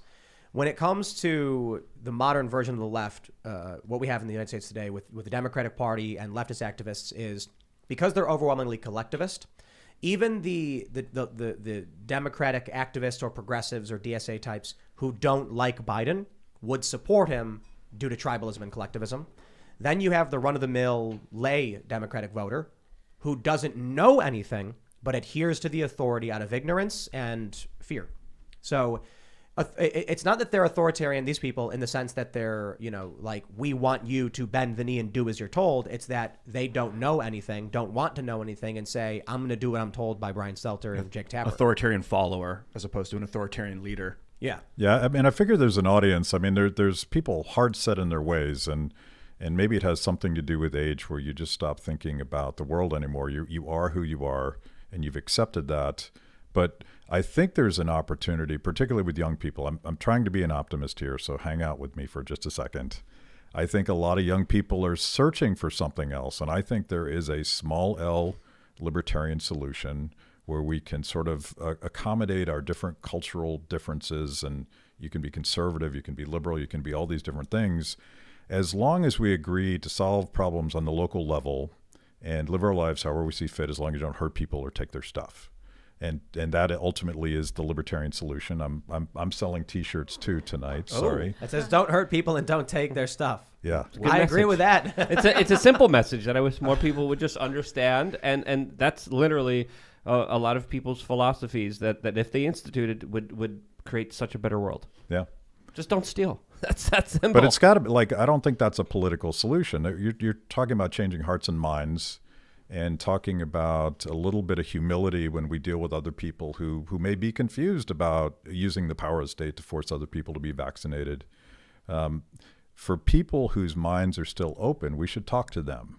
And that's the opportunity here. For people that are hardened authoritarians, you can't. They're done. Yeah, you make art here's a question. transforms them. What on this show, that you may have seen, or you guys, has been conservative? Is saying defy the state and the authority, is that conservative? No, absolutely not. Opposing vax mandates, is that a conservative position? No, that's a tribal political position, I guess. It's a liberty position. It's interesting to me that many of the people we're trying to convince have this view that this show is conservative when we rarely, if ever, talk about like abortion and taxes and traditional family values or anything like that. Yet somehow that's what we're accused of being. That's what they say when our discussions are almost always libertarian. You could argue, I think, that opposing vax mandates is conservative because it's like this weird liberal thing where they want to change the whole way the system's built, and we're like, yo, natural immunity is a thing. There's other ways. Let's not rush this. But that's not conservative. That's kind of like the let's conserve our energy. Let's slowly move through this. Traditional conservatism is, and feel free to chime in after I say this. My interpretation is upholding traditional values that help preserve a system that has led to success. That would be protect the system, defend the status quo, and then progressivism or leftism is the way we've usually described it is the left pulls towards progress and the right holds them back a little bit, and they slowly move towards new ways of doing things, but not too much too fast. And what we've got now is the chain is snapped. The right is stumbling back a little bit, only a little bit, and the left has just taken off running like the dog getting loose on the leash. So I don't see anything that we're talking about being conservative because we're actually fairly reformist. We're complaining about the establishment. We're actually revolutionary when we call for the end of the Federal Reserve. So how is any of that That's conservative? amazing. The Federal Reserve is a revolutionary calling corporation, for an end of the usurped. Fed is a revolutionary idea. That's wild. And they would be like, it's a conservative show. I'm like, bro, you guys are defending massive multinational corporations. How we convince those people, I honestly... We can tell the truth, we can be honest, but short of using their tactics and manipulation, I don't see how you change people's minds. Make them laugh. That's a good one. I don't know. Play music. I don't think we followed the authoritarians' paradigm because their whole role is to manipulate and scare people into falling in line. And our model is more like Joe Rogan. Let's have a conversation. I'm not here to tell you what to think, but I'm going to insist that you start thinking for yourself. And to me, that's our paradigm. And I know it sounds a little hippy-dippy, but we're not going to out-authoritarian the authoritarians. We gotta figure out a totally different way to engage people. And I think people that have gone through this 2 years of lockdown torture and all the psychological and personal damage we've done, particularly to children, I think people might be hungry for an alternative. And we're that revolution, but I think our tactics are different. We respect people enough not to tell them what to think. So this is the funny thing, right? The historical left and right. You guys, are you familiar where it originates? The French Revolution, right? Where the people sitting on the right were they were the monarchists, or they wanted to keep the system sort of the aristocracy, yeah. Yeah, and then the left was the revolutionary, communist, lefty types.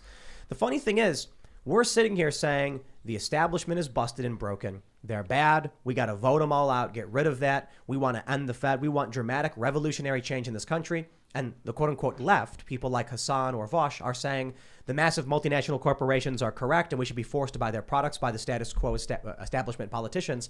And I'm like, that makes them right-wing. Yeah. It doesn't matter if your economic position is nationalization of a corporation.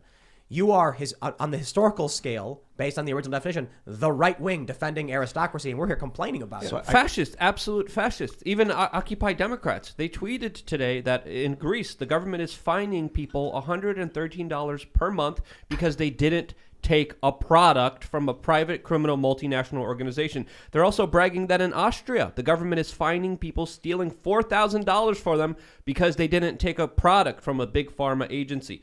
This is also going to be happening in Quebec, and Occupy Democrats are asking, retweet if you want this to happen in the United States, which is absolutely ridiculous. They're on the side of literally forcing you through the threat of stealing your money or having guys show up with guns and use violence against you if you don't buy a product. This is where they're at.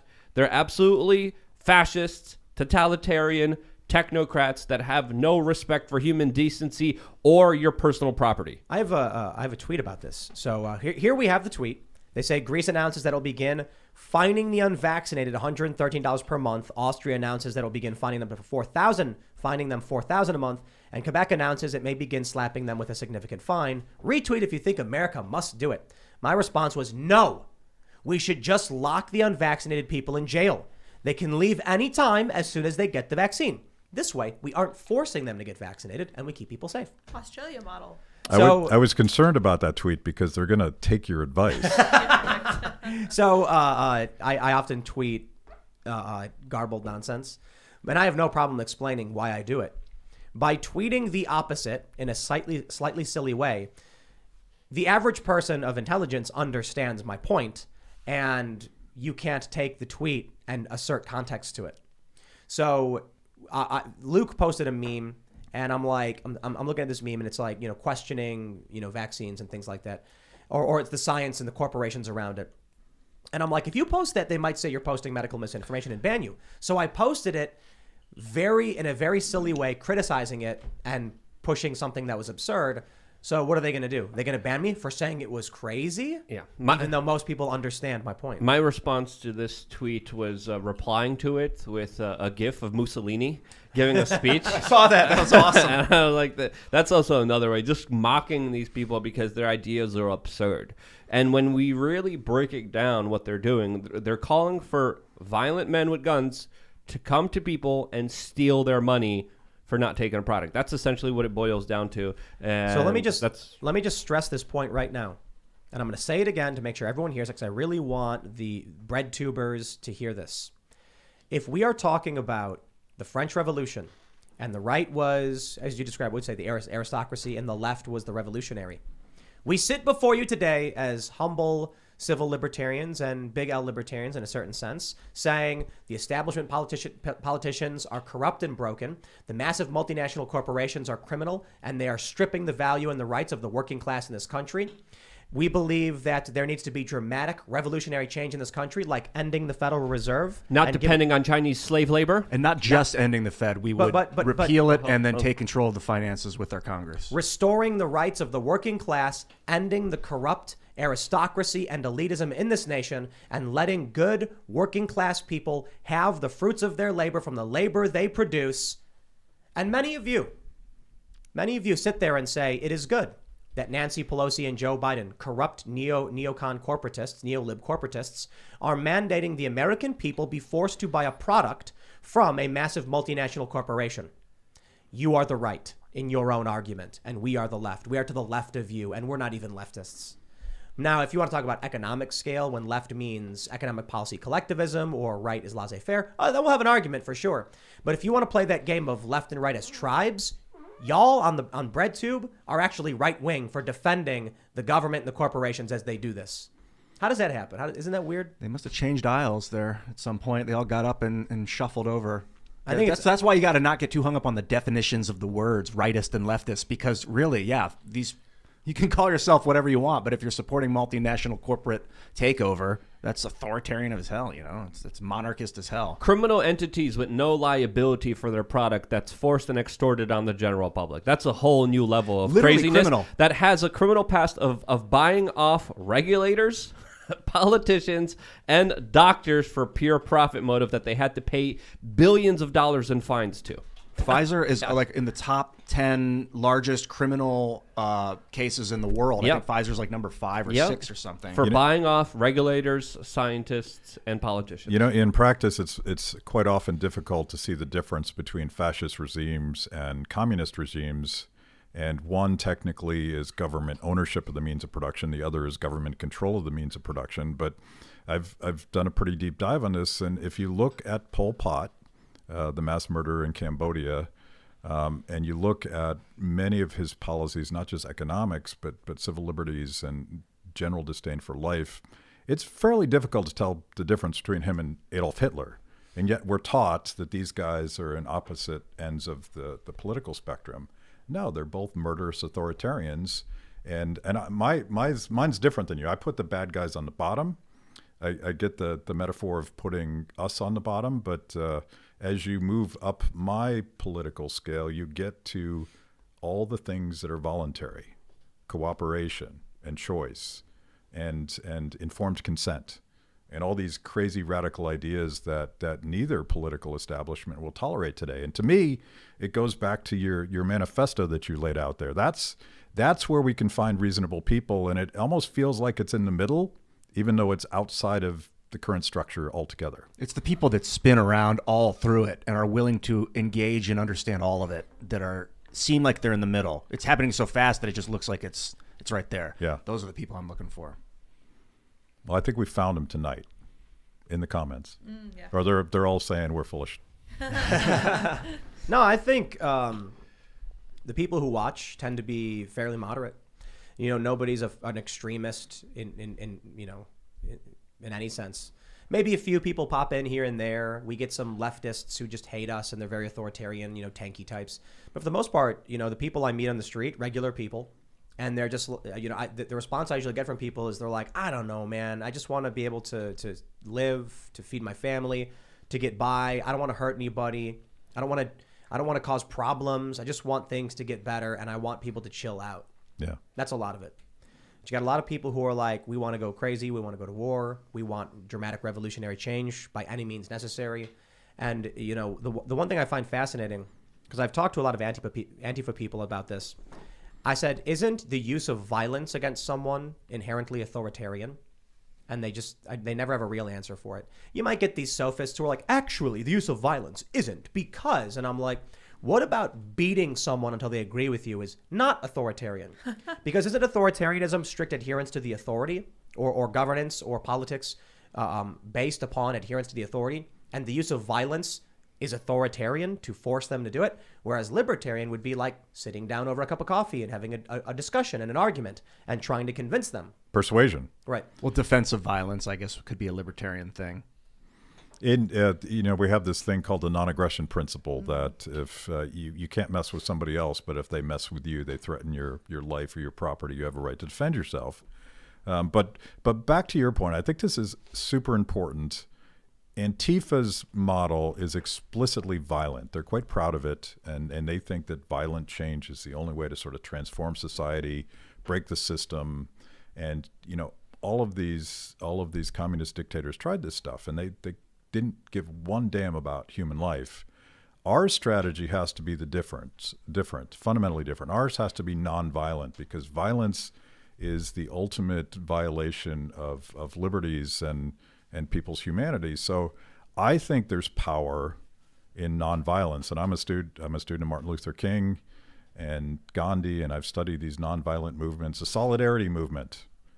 Who would have thought that a bunch of guys could gather and beat this all-powerful Soviet regime with nonviolence? They did it. So I think our tactics have to be different, and which is why I was so critical about January 6th. Aping the other guys is a losing strategy. You're saying with the Soviet, is a piece, what was the party name you said that defied the Soviets? Solidarity movement. What was that? Solidarność. It was a movement of union workers and people coming together throughout the factories that they were mandated to work at saying, no, we're going to protest. We're not going to work for the Soviet Empire. We're going to strike. And because of those strikes and that kind of collective bargaining power, it was one of the reasons out of many why the Soviet Empire kind of crumbled. And for those which that my are- family was a part of in Gdańsk, Poland. And a little bit of trivia Fist for you bump on guys. For those that are fans of the game Civilization, in the video game Civilization 2, which is a very early version of it, you're creating a country. When you have civil unrest, it actually shows an image from the Solidarity Movement. They're holding the big sign and protesting, and that's the symbol used in the game of unrest in your city. Yeah. Cool stuff, huh? A lot of history there, and it shows you that protests throughout history sometimes do work. Now, there's a lot of pessimists that say protests never work, but I think it's worth a try, and I definitely agree with you. We should always strive to be nonviolent. We should also have the ability to defend ourselves if the need comes, but prioritize that nonviolence over anything else, because the state has mastered the tool of anger, of hatred, and of violence in such a way that there's no using it in any way that it doesn't benefit them directly. But there is a big protest coming. It is in, just about a week. It is in D.C. What is the protest called? Like The March Against Mandates. Is it? Are you sure it's called March Against No, Mandates? but that's what I think it is. Yeah, I don't think that's quite right. So we have this story Pretty from close. Newsweek. Joe Rogan and Robert Kennedy Jr. to speak at conspiracy theorist vaccine mandate protest. Oh my. Wow, what a story, Newsweek. Ewan Palmer, or however you pronounce your name. I wonder where you got that information. I reached out to Joe Rogan for comment, and I said, "Are you going to this thing?" And he said, "No." And that was it. I'm like, why are they reporting he's going to this? But I suppose it's easier for me to ask him because I know him than it was for this journalist. But where the hell did they get this information to claim he was going to be there? I had to wonder, because when I saw this, I was like, if I tell people Joe's not going to be there, less people will show up, right? Because if they genuinely thought Joe would be there, I mean, you might fill a stadium with people showing up. Is it possible this guy was like, I'm just going to say it because then everyone's going to want to be there? We saw it at Occupy Wall Street. They claimed Radiohead was coming. And thousands, like 10,000. How many people were there, Luke? It's like 10,000 people. It was ridiculously Radiohead huge. wasn't coming. Yep. But So everyone now- was there right before they were about to allegedly sweep the park and kick everyone out. They say he is listed as being among the speakers at the march, which ends at the Lincoln Memorial. So where does that come from? Probably some fake news. Probably either someone trying to make sure that more people show up to this protest. I mean, we're talking about this protest now. I think it's a worthwhile protest. I don't know who sent them the information. Obviously, Brett Weinstein is also making sure that people understand that this is kind of fake news being spread out there. But there's going to be a lot of important people out there. I think it's an important protest. I think it's an important discussion that needs to be had in this country. As far as this fake news, I don't really have anything else to say other than that. I'm sure both people that want people to show up and people that want to demonize this thing are going to be spreading a lot of information. I, for one, would love to see Americans stand up and rise up, and I've been disappointed that we haven't seen the same sort of massive marches. We're all on Twitter and we're watching these marches all across Europe, in Australia, everywhere, and there's been less of it in the United States. And I think we're due for a nice grassroots uprising, but I would again say I'm going to beat this dead horse.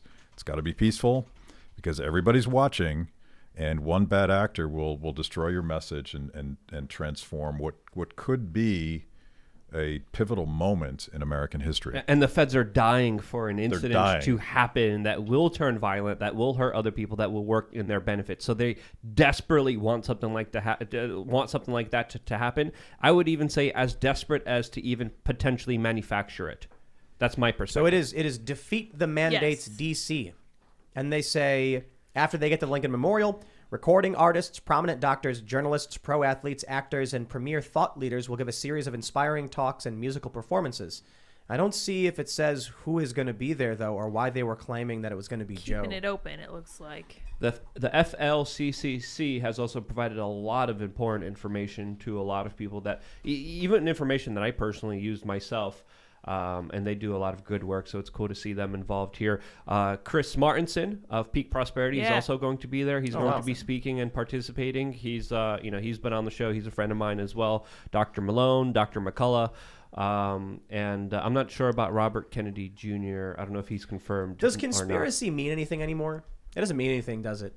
The media is just like a conspiracy march. And I'm like, that doesn't mean anything. I literally don't care what you think. You are all crackpots. You believed the Covington kid BS. Imagine taking medical advice from people who believed Jussie Smollett. Sorry, the moment you said that, I'm just like, bro, I don't care what you have to say about conspiracy theories at all. Literally. The spoiler alert Yeah. march would be a more appropriate name for what's been happening here.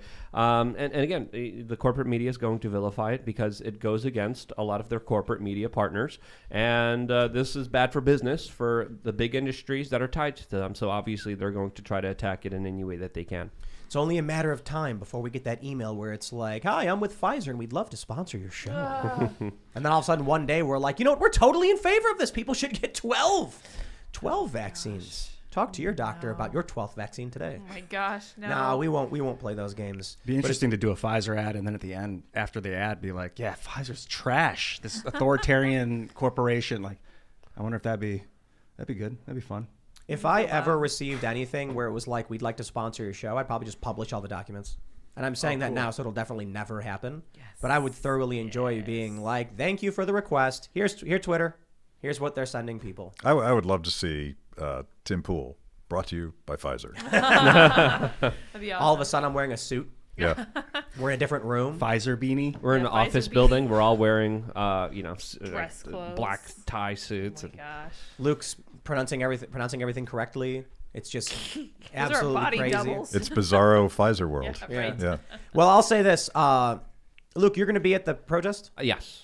I got to going. tell everybody, be careful because agent provocateurs, man. Absolutely. That's why it's important to live stream. I'm going to be probably live streaming if I could get good cell phone signal and videotaping everything, making sure that, of course, we get everything on the record because the only thing really preventing and stopping something is being fully transparent, open, and honest about everything. And the best way to do that is to live stream. So I'm going to be live streaming on youtube.com/wearechange. I'll just say, if I was there at a protest and I saw someone at something like this trying to act a fool or get violent, I would stop them.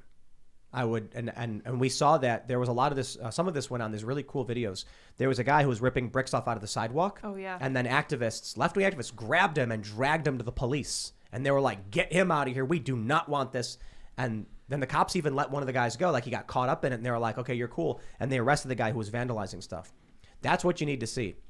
Now, I don't know what people should do for legal reasons. I have no idea. So talk to the organizers, but don't let people do any of that crazy stuff because you will get some Antifa type who's going to show up wearing a MAGA hat and be like, I'm going to make them all look crazy. That's the problem is someone could go there, put on a MAGA hat and throw a brick, and then that gives the government authority to like send in troops.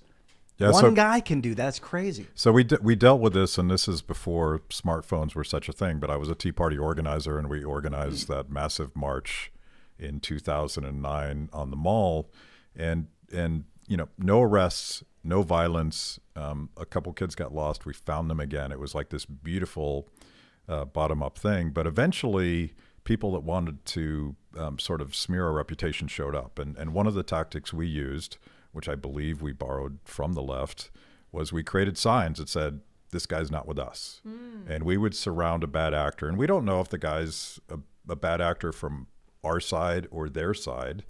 But if the behavior's wrong, if they were doing something violent or something racist, we would just surround them and they would just leave. Yeah. Because they were outed. And it's hard to police a grassroots movement. And the way that MLK did it with his March on Washington, it was very carefully scripted. The signs were created by the organizers. That's not how it works anymore. So you got to figure out some way to police your own community and have zero tolerance for bad behavior, no matter who's doing it. What do you guys think is going to happen? Peaceful, massive? How many people you think? Some people are estimating 100,000, but I think those are overinflated It's numbers. And winter, man. you usually see numbers overinflated, but at the same time, we haven't seen a protest here in the United States for a very long time. Compare that to what's been happening in France, in Austria, in Australia, in Germany, in the United Kingdom. There have been massive protests with tens of thousands of people, some instances even hundreds of thousands of people coming to the streets saying enough is enough. And I think just being able to see that kind of larger representation does have some kind of larger political change and does put into people's minds that they're not alone. And I think that's important. Yes. And I think peaceful rallying and peaceful protests are extremely important. And, who knows what's going to happen, but I'm going to be there to see. It's winter. We got a snowstorm coming this weekend. I don't want to be Debbie Downer, but I'm not confident. I was just like in my brain, I was just gonna call you a Debbie Downer. We were supposed to go hiking for like so long, and Tim's like, "No, it's gonna rain. It's raining." And then we go, and then it's not raining. That's fake and news. now we're supposed to go hiking this news. weekend, It's and fake Tim's like, news. "Oh, it's gonna snow. We're not going." I'm like, It's fake news. We're gonna go anyway." No, it's not. It's true news. It's absolutely true news. Let me tell you the facts. The first it was actually raining. It was literally raining outside. And I'm like- Luke said, "Who cares? Let's go anyway." And I said, "Bro, it says it's going to keep raining until 2 p.m. Yes. I don't think it's good to drive 2 hours and then just be like, well, it was raining and we knew it was raining, and then waste the day driving 2 hours back. As it turns out, the rain stopped where Luke ended up going hiking, and he was fine.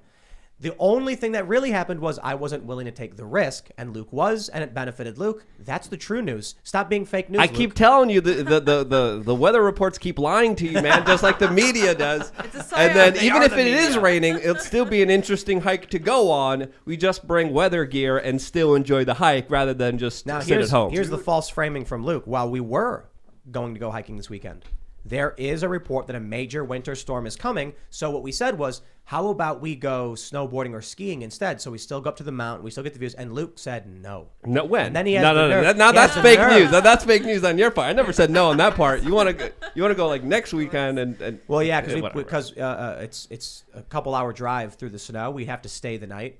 But Luke, you work Sundays, and then it's just. But that's the truth. It's not, Luke trying to smear me and trying to pull a daily beast over here. You got me thinking, though, that if someone does decide to co-opt the weather system and want to give us the fake news, that's a good way, because people trust that implicitly. I've never heard Yeah. anyone question the weather.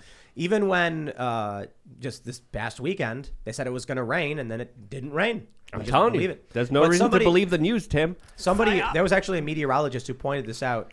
He said when they were predicting this big winter storm, he was like, the weather system is in the Pacific Ocean. There's no way you can accurately predict what it's going to do in the next 2 weeks.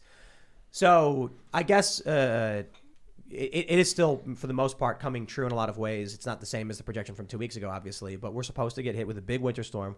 We're supposed to get very, very heavy snowfall out here. So that is bad news for us, because fortunately it's happening over the weekend, but it usually means that it's harder to get out here. So we'll have to figure that stuff out. Drive safely, everyone. Yeah.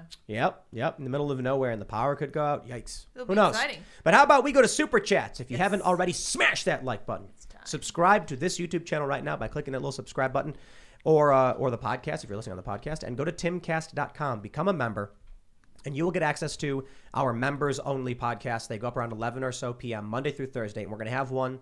And this is uncensored. We swear a lot. We talk about spicy things, and we just go for it, uncensored. It's so much fun. So become a member. Check those out. Let's read what you guys have to say over in the Super Chats. All right, the first Super Chat. I'm sorry I can't read your name because YouTube blocks it for some reason. They say, let's start this show off right. Smash that like button. That's right. Excellent. Tim, we're about to breed our Nigerian dwarf goats, and you're going to get the first baby goat. I will accept the baby snap. goat. Goats are Yes. awesome. I lived with goats in New Hampshire. They're really, really awesome to have as pets. Well, and just I as think- farms. Yeah.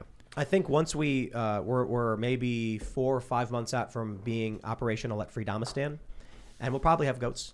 You like that? Luke came up with the name. Yeah, Free that Domistan. works for me. Yeah. Yeah. Did you get the URL? Because that's everything. I think we have it. Yeah. Yeah, gotta have it. And we're going to get, like when you drive in, there's going to be a big sign that says Freedomistan. And I assume that Lafroig 25 will just pour from the faucets. That's correct. For people in who like Freedomistan. whiskey, Yeah. we're going to have a passport control. It's just going to be our security booth, but we're going to have the guy act like, welcome to Freedomistan, and Different country. Yeah, it's a different country. It's not really, but I want to set it'd up be a silly. bar, like a tap bar with a bunch of different beers, but instead of beer, it's a bunch of different soaps, like really good soap. So you can get like your organic lavender. I like that. That's actually not a bad idea for the bathroom. That'd be That's cool. a great To have idea. like a soap taps where you pull the thing Artisanal, down. yeah. Well, Artisanal that's a soap. good idea. A We lemon. should do that. That's You kind could of be like, that's I'll kind do- of the end of the long tail. Yeah, That's kind of a niche dream that Yeah. you have there. Yeah. Yeah. We'll have like you'll have like the Planting the seeds raspberry that I wanna lemon, you'll have the cucumber melon, Goat's you'll have the mint, yeah, the goat's milk, Yeah. and I'll do a blend today of fine soaps. Yeah. Yeah, That was Ian will fun. put a lot of things on tap for you. Oh, gosh. Right. All right. Normies Get Out says, look at me. Seamus is the captain now. Seamus is not here. Well, he's here in the building.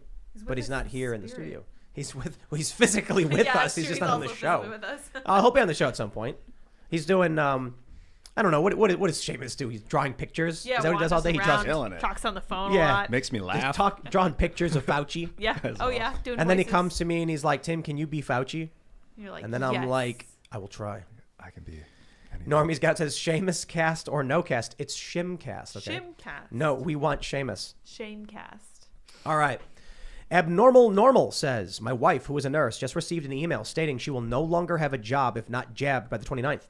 I will never shake the hand of someone on the other side. I am now ready to fight like never before by any means needed. The war is now. Well, this is what we fear because we don't want that. Don't you let know? yourself get radicalized, man. Yeah.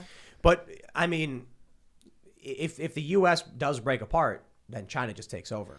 So I like this, you know, bringing back the factories for the working class and strengthening this country and maintaining peace and everything. But if we start fighting each other, China's just going to be like, all right, time for global communism, you know. So as the economist, I have a theory about what all of these very talented healthcare workers who are about to get fired can do. You're going to create a very ration system within any organization that takes Medicare or Medicaid, but there's this thing called concierge medicine. Yes. There's this alternative form of medicine, and I think entrepreneurs are going to scoop these people up, and they're going to make more money, and they're going to practice medicine with a modicum of freedom. So don't get depressed, don't get desperate. Look for that alternative, and Yes. I think we should encourage everybody to say, like let's take this as a win. Yeah. The system's firing us, so let's go create something better. Yep. I didn't know this, but apparently wealthy people will just hire doctors. What? Yeah, did you know that? I did know that. Yeah. I have heard about that. And like a company, so like an oil company will have a doctor on staff. Yeah. That's awesome. And the CEO will be like, I need this medication. And he'll go, you're right. And he'll fill out the prescription thing and hand it to him. Correct. That's and crazy. That's interesting. One of the things I've been looking at too is all these things that aren't actually insurance, like MediShare. And Tom Woods has one that he advertises that I always forget the name of. But these are not technically insurance companies, but they do offer coverage, and they help you do things like they'll help you like crowdsource your bills, which I think is fantastic. So hopefully some of these people who are fired for refusing to be vaccinated can go over and work over there with them. Something that's coming too with 3D printing is medicine. A lot of it is like artificial intelligence building out medicines that are tailor fit for your body, so that you'll get a unique form of medicine that is specific for you, instead of these top-down mandates of everyone take the same drug. Yeah, I mean the upside, and we libertarians are very difficult at talking about the upside, and we talk all about how the government has destroyed the healthcare system, but there's this beautiful world where doctors and patients actually get to make decisions, and innovation happens, and innovative economic structures so that medicine becomes more affordable. I think the same thing is going to happen in healthcare that is happening right now in education, where more and more moms are saying, you know what, screw your masks and your vax mandates and your Skype schooling. I'm going to go create a pod with my neighbors and teach my kids in an environment where they can actually thrive. I think that's the upside of all this downside, is that people are going to get innovative and practice a little bit of freedom. And speaking of freedom and innovation, Sir Weed Bong Ventura says, I'm unvaxxed and I still pooped my pants. I'm sorry to hear it, sir. I'm sorry to hear it. Try fasting. Thank you for sharing. Lay off the Chipotle. Yep. Does being vaxxed help you with that? Retain your bowels? I think it's a joke. No, yeah. I love don't this think possibly they're, a joke. I don't think they're seriously. Yeah. I am one with the comment section. Yeah, I love it. I appreciate you guys. Lily Cake says, Waukesha native here. Daryl Brooks Jr., Christmas Parade Monster. Preliminary hearing begins tomorrow. 75 plus charges. Please do not let this fall off your radar. Take care, everyone. I agree. We absolutely should not allow them to sweep that story under the rug. I loved all the memes, though, where it showed the guy walking and his head was an SUV. And it would show like the news headline where it says SUV crashes into people, as if it was just like the machine that did it. I liked the jokes, too, where it was like Decepticon invades Earth, SUV crash into people. Transformers. Like, it wasn't the person who did it. Nope. All right, Deplorable Eye says, I have not seen reports on the supply chain improving in the next 6 weeks. As the winter weather continues to worsen, how soon do you expect food riots in major cities? I don't know if we're going to see food riots for some time, if at all, to be honest. Hope not. But I do think with the Canada backed down on their vax mandate for, I don't know if it was Canada, but the U.S., the Canada border had a vax mandate. They backed down on this because truckers were going to revolt. We still could end up seeing, vax mandates at some point, but with the Supreme Court striking this down, I think things might actually improve a little bit. Oh, yeah. I mean, the winter is going to be a problem. The lack of drivers is a problem. But if the Supreme Court said, okay, vax mandate, this country would collapse overnight. So I think the Supreme Court had no choice. We're a very wealthy country, and the good news about being us is that the system, the economy, and everybody that's actually bringing food to your table, it mostly still works. And that's not true in every country, but it's true in ours. So I don't expect to see food riots anytime soon, in large part because of what you just said. All right. Brett Stubb says, just happy the homie Matt is on Timcast. An absolute legend. Ask him about the dead Abe Lincoln, Gary Johnson video. Good memories. LOL. Oh, so we created a Gary Johnson super PAC ad that featured a comedian that dressed up like dead Abe Lincoln, who was the first successful third-party candidate. and we claim, and I think it's mostly true, that was the most viral ad of 2016. Trump was super viral. Hillary spent a stupid amount of money trying to get people excited about her, and dead Abe Lincoln killed it. Dead Abe Lincoln. All right. Jiffer says, Tim, I saw your episode of CNN's failing viewership. Trigger warning. Only Donald Trump can save CNN. How many liberals' heads just imploded? That was true, though. I mean, before Trump came on Twitter, Twitter was actually failing. They were losing users like crazy. They were changing their metrics, how they tracked users, because they were trying to make the numbers look better. And then Trump came in and started calling people horseface, and boom, Twitter all of a sudden was flourishing. Trump could have left at any point. He didn't want to do it. All right. What is this? Chus Nolorum. Would you all grow up and stop acting like they are just being prudent? Major corps are the only ones pushing it because they're led by never Trumpers. They are attacking political rivals, and you are helping them by pretending to be reasonable. I don't know what that means. We are not fans of the big corporations. I think it's an unreasonable accusation against us. Yes. Agreed. Yes. I am triggered and outraged. Iggy the Incubus says, today is a good day for hope. In the words of Razor Fist, accelerationism is just surrendering with alacrity, and the black pill is an effing suppository. God effing speed to you all at the Beanie compound. Well, yeah. I'll tell you this, man. I decided to leave New York, and that was a few years ago, and look where they're at now. I wasn't wrong about that. Decided to leave the Philly area. Wasn't wrong about that. I'm out here in the middle of nowhere, and hopefully not wrong about this. I could be at any point. I have no idea. But I'm really glad I left New York, and I'm not there now. I'm really glad we spent some time in South Jersey, but considering what was going on in Philly and the riots, I'm really glad we left. So if my, predictions just stay slightly on track, it's good. I think people would be wise to get out of cities. Go find something. I live in like a state of existential horror when I look at the economy, the inflation. Like, okay, I've done some math in my life. I know what's happening and what's coming. When you look at the way that they're inflating the economy and what they did before the Great Depression, and in fact, check out a documentary on the Great Depression if you want to look at what it looked like leading up to that 6 weeks of fail or whatever it was. All right. Tim, will you commit to talk to my wife about this, because I still live on Capitol Hill and we desperately need to get out of there. Yeah, man. I mean, we're not that far away. Yeah. It's only an hour to get out here. here. Like it's closer than I thought. Yeah, yeah. A neighbor. So we got 50 acres, and it's only an hour and a half from D.C. It's actually really close, and that could be a problem for us, but it's far enough away to where we've got freedom and space and private land. It's unrestricted, and we can still get access to the airport for guests to come in and out. So that's kind of the compromise. Did you hear that, Terry? She's listening. Yeah. I'm looking straight to camera on this one. It's cheap, man, too. They got I was looking at a plot. I think it was like 30 acres for $100K. Yeah. You got to build on it, but 30 acres, man. Be Real says, well, people are okay with this half-baked potato as long as the bad orange man can't tweet mean things anymore. That's correct. Indeed, he is a half-baked potato. That's where we are. That was the bargain. Venal houseplant, Yep. Joe Biden. Okay. Jacob Villa says, in April of 2022, the International Classification of Diseases is introducing new medical codes.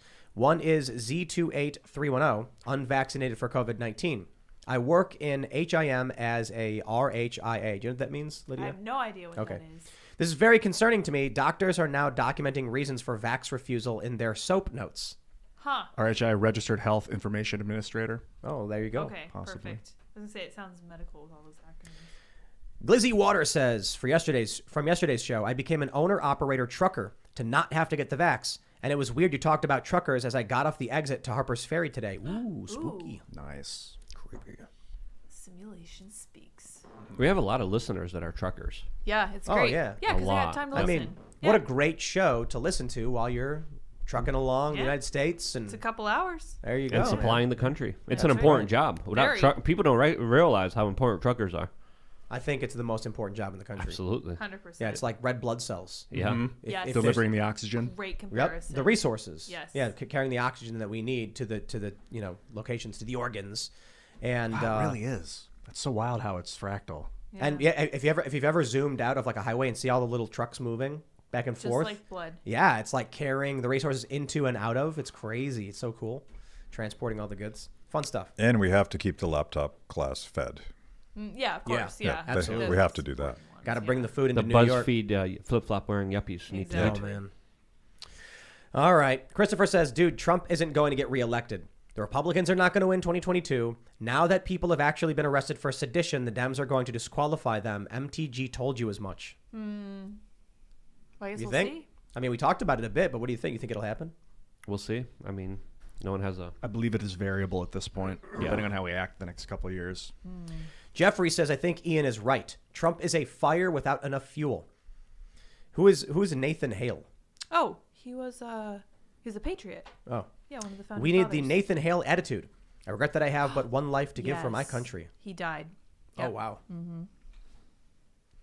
Mel G says, can someone make a shirt of DeSantis riding a flaming bull through the White House? I bet it already exists, honestly. Yeah, as soon as we said it. Trump will be the flaming bull. Dragon Lady says, didn't think I'd be able to watch tonight. Got to get up early. But then I saw Matt was going to be on. His Don't Hurt People and Don't Take Their Stuff is the best libertarian book of the last decade. Also, Lydia, the Kitty Mosaic rocks. Yeah. So you have a book. It's the same. It's titled the same thing. It's this T-shirt is stolen from the book, #2 New York Times bestseller. Don't hurt people and don't take their stuff. That's a great. libertarian manifesto. Hey, I looked at the site and it looks like that particular shirt right now is sold out. Do you know when it might be back? We actually talked about it this week. Perfect. It'll be there. Right Awesome. on. I want to order one. Overdressed says, Luke's speech. People who speak many languages often don't feel the same importance in saying words in the right way. There is no right way, only getting the information and emotion across. He probably speaks Polish at home. Thank you. I dream Polish, which is actually funny. pretty weird as well. So I'm not dyslexic. That's interesting to find Oh, out. so wait, I have a question. If you have a dream and say Ian's in it, would Ian be speaking Polish to you? I don't know. I'm not sure. Do it and let me know. Yeah, try it. I don't know if Try I it. This can is totally- manifest. Dreaming, I don't think I can manifest Just my tell him to dreams in dream my about dream it. world. Make it Ian's happen. like, Luke, dream of me. Breathe out really slow when you dream. Sometimes they're in English. Sometimes they're in Polish, which is weird. But predominantly it's Polish. One When of I'm the- talking to somebody or someone's talking to me at home, I speak with my family in Polish. I was born in Poland. I was raised in Poland. So obviously there's a lot of Polish still in my mind, especially when I'm trying to express ideas in such a quick, unscripted way. Sometimes my signals get jumbled, but it happens. One of the great things about English is you can build new words. It's built Yeah. to do that, like justification. I've been Like a word doing like that a lot here. I've been He embracing has. my Lukeisms. It's really cool. And They're great. it's just who I am. Take it or leave it. We understand you. Wow. Logan says, Matt, what are your thoughts on the Mises Caucus? I am a big fan. So the Mises Caucus is a wing of the Libertarian Party. And I am a big fan of all of their work against lockdowns. And I'm kind of a one-issue person right now. And I think they've done a heroic job. I will say that some libertarians have been a little skittish about opposing lockdowns and vaccine mandates. And I don't get that. I don't get that from a libertarian perspective. It doesn't make any sense to me. John Galian says, Tim, Cuomo did not have the mercy. It was the comfort. Luke, where's the shirt anti-Faucist? Ian, graphene is just gentrified pencil. Oh my. Uh-oh. Whoa, that's fighting words. Some major truth bombs. More there. finely I refined, like bro. that. A very pointed comment. I Are you appreciate going to that make one. an anti-Faucist? That sounds good. I'm going to talk to my team about it now. There you Or- go. I'll work. Anti-Fau? I'll work with you on this. We have a sticker, Faucism, And There it's we go. it's Fauci with the puppets. That's right What's up going to be the my flag, alley. though? Is it going to be like a black and yellow flag? What's the symbol inside of the old Fauci's. Antifa symbol? It's a zero. I assume it's But just instead of Antifa, it's Fauciism? it's just a mask. Anti-Faucist action. Yes. Yeah, there you go. Yeah, Yeah. I like that. Anti-Faucist. With our own Antifa flag. Yes. Sean Henderson says, Matt, if the next 3 years in this country was a Rush song, which would it be? 1, Closer to the Heart. 2, Bastille Day. Or 3, Grand Finale from 2112. Oh, I have to give some context. I'm going to say Closer to the Heart because I'm trying to be an optimist. But at the end of 2112, which is referenced, the good guy kills himself because the state has destroyed his life. Whoa. So we don't want that to happen. I'll stick with Closer to the Heart. Yeah, Let's I'll go stick with Closer that to the too. Heart. Yeah. Closer to the heart. Is that Great song. I love Rush. Sing it, Ian. To the Sing it. Oh my god. Nice. You Let can him hit those have it. notes. Yeah. It's a All right, cool Brian song. S. says, to know BreadTube, watch Max Blumenthal with Caleb Maupin and on Rockfin. BreadTube is against the left. They're just Democratic establishment. And get Max Blumenthal on as a good example of the real left. Yes, that'd be great. That would be fantastic. Yeah, I've seen him go by. Yeah, and we've referenced him before. I certainly think we disagree on a lot of things, but I think he is absolutely anti-establishment. And He does seem not crazy. Yeah. Which I appreciate. I know that we have been smeared together in the past by the Smeared together. That's a great yeah, phrase. the Southern Poverty Law Center wrote a smear against me, him, and some other people.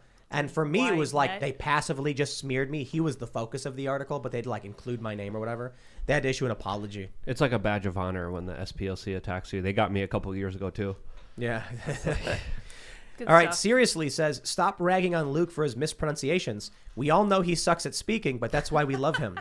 Hey, I could take it. Don't tell Tim what to do. It's fine. Suck at All right? speaking. What the heck? Also, what are the chances you could widen the font on your website just a tad? Often looks blurry. Why? I don't know. Maybe Interesting. it's a design issue. We'll talk to the designers, but I don't know. All right. Jay Farr says, I know they probably hate each other, and it may sound crazy, but the smart move is a Trump DeSantis in 24 for Trump's final term, then DeSantis and someone else in 28 and 32 for a MAGA America first three-peat. IDK, just a thought. Love you guys. Let's go, Brandon. I actually agree with that. Yeah, that would be the rational thing to do. We talked about this a few weeks ago, but we said because of the ego there, especially with Trump firing the first shots against DeSantis, I do not believe that will happen because DeSantis, I believe, would get too much attention and Donald Trump would be jealous of that. But Donald Trump also wants someone who's completely different than him. That's why he brought in someone like a Pence, who's a big statist, to kind of counterbalance him. But I think the two are going to be fighting. It's going to get crazy, and it's going to get wild between these two. Jordan says, have you reached out to Jimmy Dore? Would love to see him on the show. Travel might be the difficult thing. I think. Where's Jimmy? He's California? I think so. But Jimmy's fantastic. He's great. I love That'd Jimmy be Dore. fun, yeah. So we would love to have him on the show. He'd be awesome. I will say this too. Like the challenge of trying to get people who have their own shows on our show is that we're asking them not to do their show to do our show. So it's difficult. So when people are like, why won't Tim come on my show? I'm like, I do my own show, and I don't expect you to abandon your show for my show either. So I'm not going to cry about some of these, prominent leftists not wanting to come on if they're doing a show. But many of these leftists aren't show hosts. They're leftists, columnists or anything like that. All right. Let's see. We'll grab some more super chats. Save Me from Canada says, well, we'll try. We will try. Yes, sure, our drive for war might decrease, but who would want China to dominate the world? That is a war that would be necessary to keep freedom.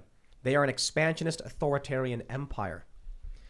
That's the difficult thing, man. What do you do? I mean, the left in this country is overwhelmingly authoritarian, but so is the Communist Party, and if we fight, they're going to end up winning. Stop feeding the beast. Start prioritizing and voting with your dollar. I mean, what a lot of these multinational corporations do is essentially giving China exactly what they need to grow their empire, and it wouldn't be possible if it wasn't for our consumerism. So that's another aspect that is definitely worth considering here, in my opinion. But God, how do you get people to stop consuming? Well, bringing back jobs and factories to the United States could be a start. Incentivizing, programs that don't just focus on slave labor would be another one. Consume locally. Yeah. All right. Little Tails Farm says, hey, Tim, here's another super chat. YouTube, quit blocking my name. It's Little Tails Farm.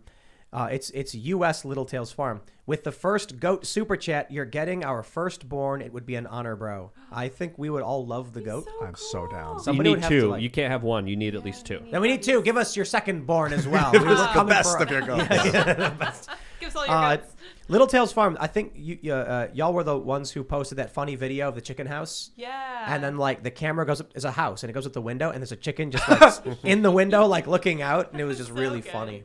Chickens seen are, that are one. really funny. So in my office, it's all windows all the way around. It's like a sunroom, and I can see the chicken city, and it's really funny because like I was working the other day, and then like I'm like reading some article, when all of a sudden I hear like a bagok, and I look over, and one of the chickens apparently had grabbed a cricket or something, and it was being chased in circles by all the other They're chickens. playing cricket. Because they want to steal the cricket from its mouth, and I'm just watching them all run in circles for like a minute, and I'm just like, man, these things are crazy. They're funny. They're communists. This is why you need goats. Yeah. I'm looking forward to the goats screaming, though, right? Yeah. No, only the male goats, right? Bleating, I believe, is the phrase. No, they scream. do Have you they? ever watched that video? Goats scream. Yeah, like- they're great. Bob, Bob. Bob. Oh, Did you yeah. put them in there in the city with the chickens, or they hang out in the yard? No, I think the goats will have their own separate area. Okay. Yeah. Goat Town. Goat. Goatville. That was a Phil. movie, right? Goat. Silence of the Goats. Silence of the Silence goats. of I the think that's a goats. little different. Gotta shut them up. All right. Free Men Die Free says it's time to get the great Ron Paul. It's time the great Ron Paul is brought on the show. It would break the internet, and with the mainstream media in shambles, it's the right time to hit them hard. It would be an honor Ron and a and privilege to have a star and angel on the Yes. show in one man. Can you Ron make it Paul. happen, Luke? I reached out, but it's also 2 hours. It's also very late, so we would probably have to change our shooting program in order to do it. We could maybe. Where's he? He's in Texas. He's around Houston, Texas, closer maybe, to Galveston. Yeah, Maybe we need to go out there for another adventure. I agree. Yeah. And then we could do it, and we could shoot it a little bit earlier. And Well, we could do a segment, and then we could do the show, and be like, here's the the interview we did with. we could probably shoot it in his house. He has a beautiful house. And then He has the Liberty Tree there. we could like start the show with it, and then it would be maybe like a half an hour or however long he was able to go, because he's an older guy. Yeah. Yeah. And then it would just jump to the regular show, and we'd finish off I want live. Rand too. We Rand Paul would be went to fantastic. him, and last time I talked to him, Ron won't get on a plane as long as he has to wear a mask. Yeah. I don't blame him, man. He's like, Yeah. "F you." That's great. I'm Ron Paul. Tells Yeah. people not to Should wear Do, It's the masks. traveling. do we need to just get him a private plane? Oh. We might have Probably to do hold Fly on. him out here in style. Private planes have gotten really expensive. That probably works. Yeah. Yeah, you think so? Yeah. I don't know. Maybe That's a we'll, big we'll ask him draw. if they want to do it. I'll ask him. I really love the idea of having Rand and Ron all on together. Be Because I've never so seen them fun. hanging out together talking about politics. That'd be I really haven't fun either. to. Not that we could do one and the other, but I'd love to see them together. Yeah, Rand just did Ron's show. Oh. I assume he was in Texas, so I think that would be a cool thing. All right. Yeah, the It's really studios are in Texas. it's really crazy to me that how they're able to vilify Rand Paul when he just he made the Breonna Taylor no-knock warrant bill, and the left attacked him. Yeah. Like, what is wrong with these people? Like Rand Paul, people should just be like, I can imagine people being like, well, I don't completely agree with him, but he's a good dude. But they just hate him. And he was right all along, especially when it came to all the information surrounding Dr. Fauci.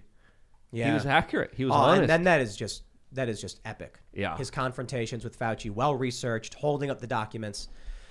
I guess that's what it's all about. If you're an authoritarian, you don't like someone challenging the authority. So they don't like him. My friends, if you haven't already, smash that like button. Do it for Ian. Yes, do it.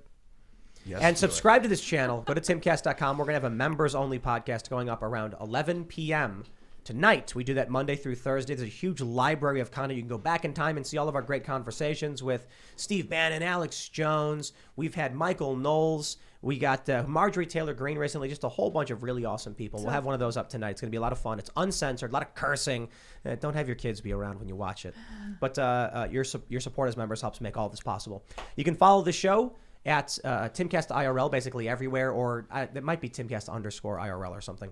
And you can follow me at Timcast on Twitter and Instagram. Check out my... If you want to see nonsensical, inane, sarcastic, facetious tweets and trolling, follow me on Twitter. It's a lot of fun. Matt, you want to shout anything out? If you want to check out, we primarily make documentaries. If you want to check them out, go to freethepeople.org. We did a beautiful anti-lockdown video called All We Have. It's emotionally devastating, but it's something that we wanted to connect with people outside of our community. And just check it out. Right on. Cool. Maybe we could even work on something in the future. Let's definitely talk about that. Today, I played a really funny video of Dr. Fauci exposing himself in my YouTube report on youtube.com/wearechange. It's definitely worth a watch. And I did another video about the fight in Florida on lukeuncensored.com. Hope to see some of you guys there. Thanks for having me. And this was a great conversation, even though it got pretty testy in the comment section, especially with some of the Trump criticism there. But I appreciate the criticism. And if you have any evidence or counterpoints, I'm always open to hearing your point of views. Thanks for having me. And I'll say this too, like, this is an eclectic show, man. Yeah. Mm-hmm. You know? Yeah, and thanks for pointing out when my TDS got a little fiery. I made an assumption about maybe something Trump thought or felt. I don't have any justification for that, and that anger was unjustifiable. So I apologize for letting that out, although I'm glad I went through it. Hey, and I want to shout out your Twitter, Kibbe on Twitter. Kibbe on Twitter. And where can people get the shirt? I'm told that it's not available at this very moment, but at freethepeople.org we have a shop, and we have all sorts of cool things, and you can get our Faucism gear as well. And it's very cool stuff. We have an artist on staff who's a very accomplished comic book artist, and he does all of our stuff. It's really cute. And it's really cool. Well, follow me at iancrossland.net. I'll catch you guys later. I did check out the shop for Free the People, so I'm going to switch the camera properly. I did check out the shop for Free the People. That version of the shirt is not available with the yellow, which I love, but there is one that's like gray and has black print on it. It's black and has gray print. So if you guys want that shirt, just not necessarily with the yellow, which I know is a libertarian color, you can still get it on the site, freethepeople.org. Anarchist color. Anarchist shop. Steelers, You're right. by the Correct, way. exactly. Yeah, it's a lot of different colors. The Yeah. yellow is good. Freethepeople.org shop. Perfect. Excellent shop. Very cute. Anyway, you guys may follow me on Twitter at Sour Patch Lids. We will see all of you at timcast.com around 11 or so p.m. Thanks for hanging out. Bye, guys.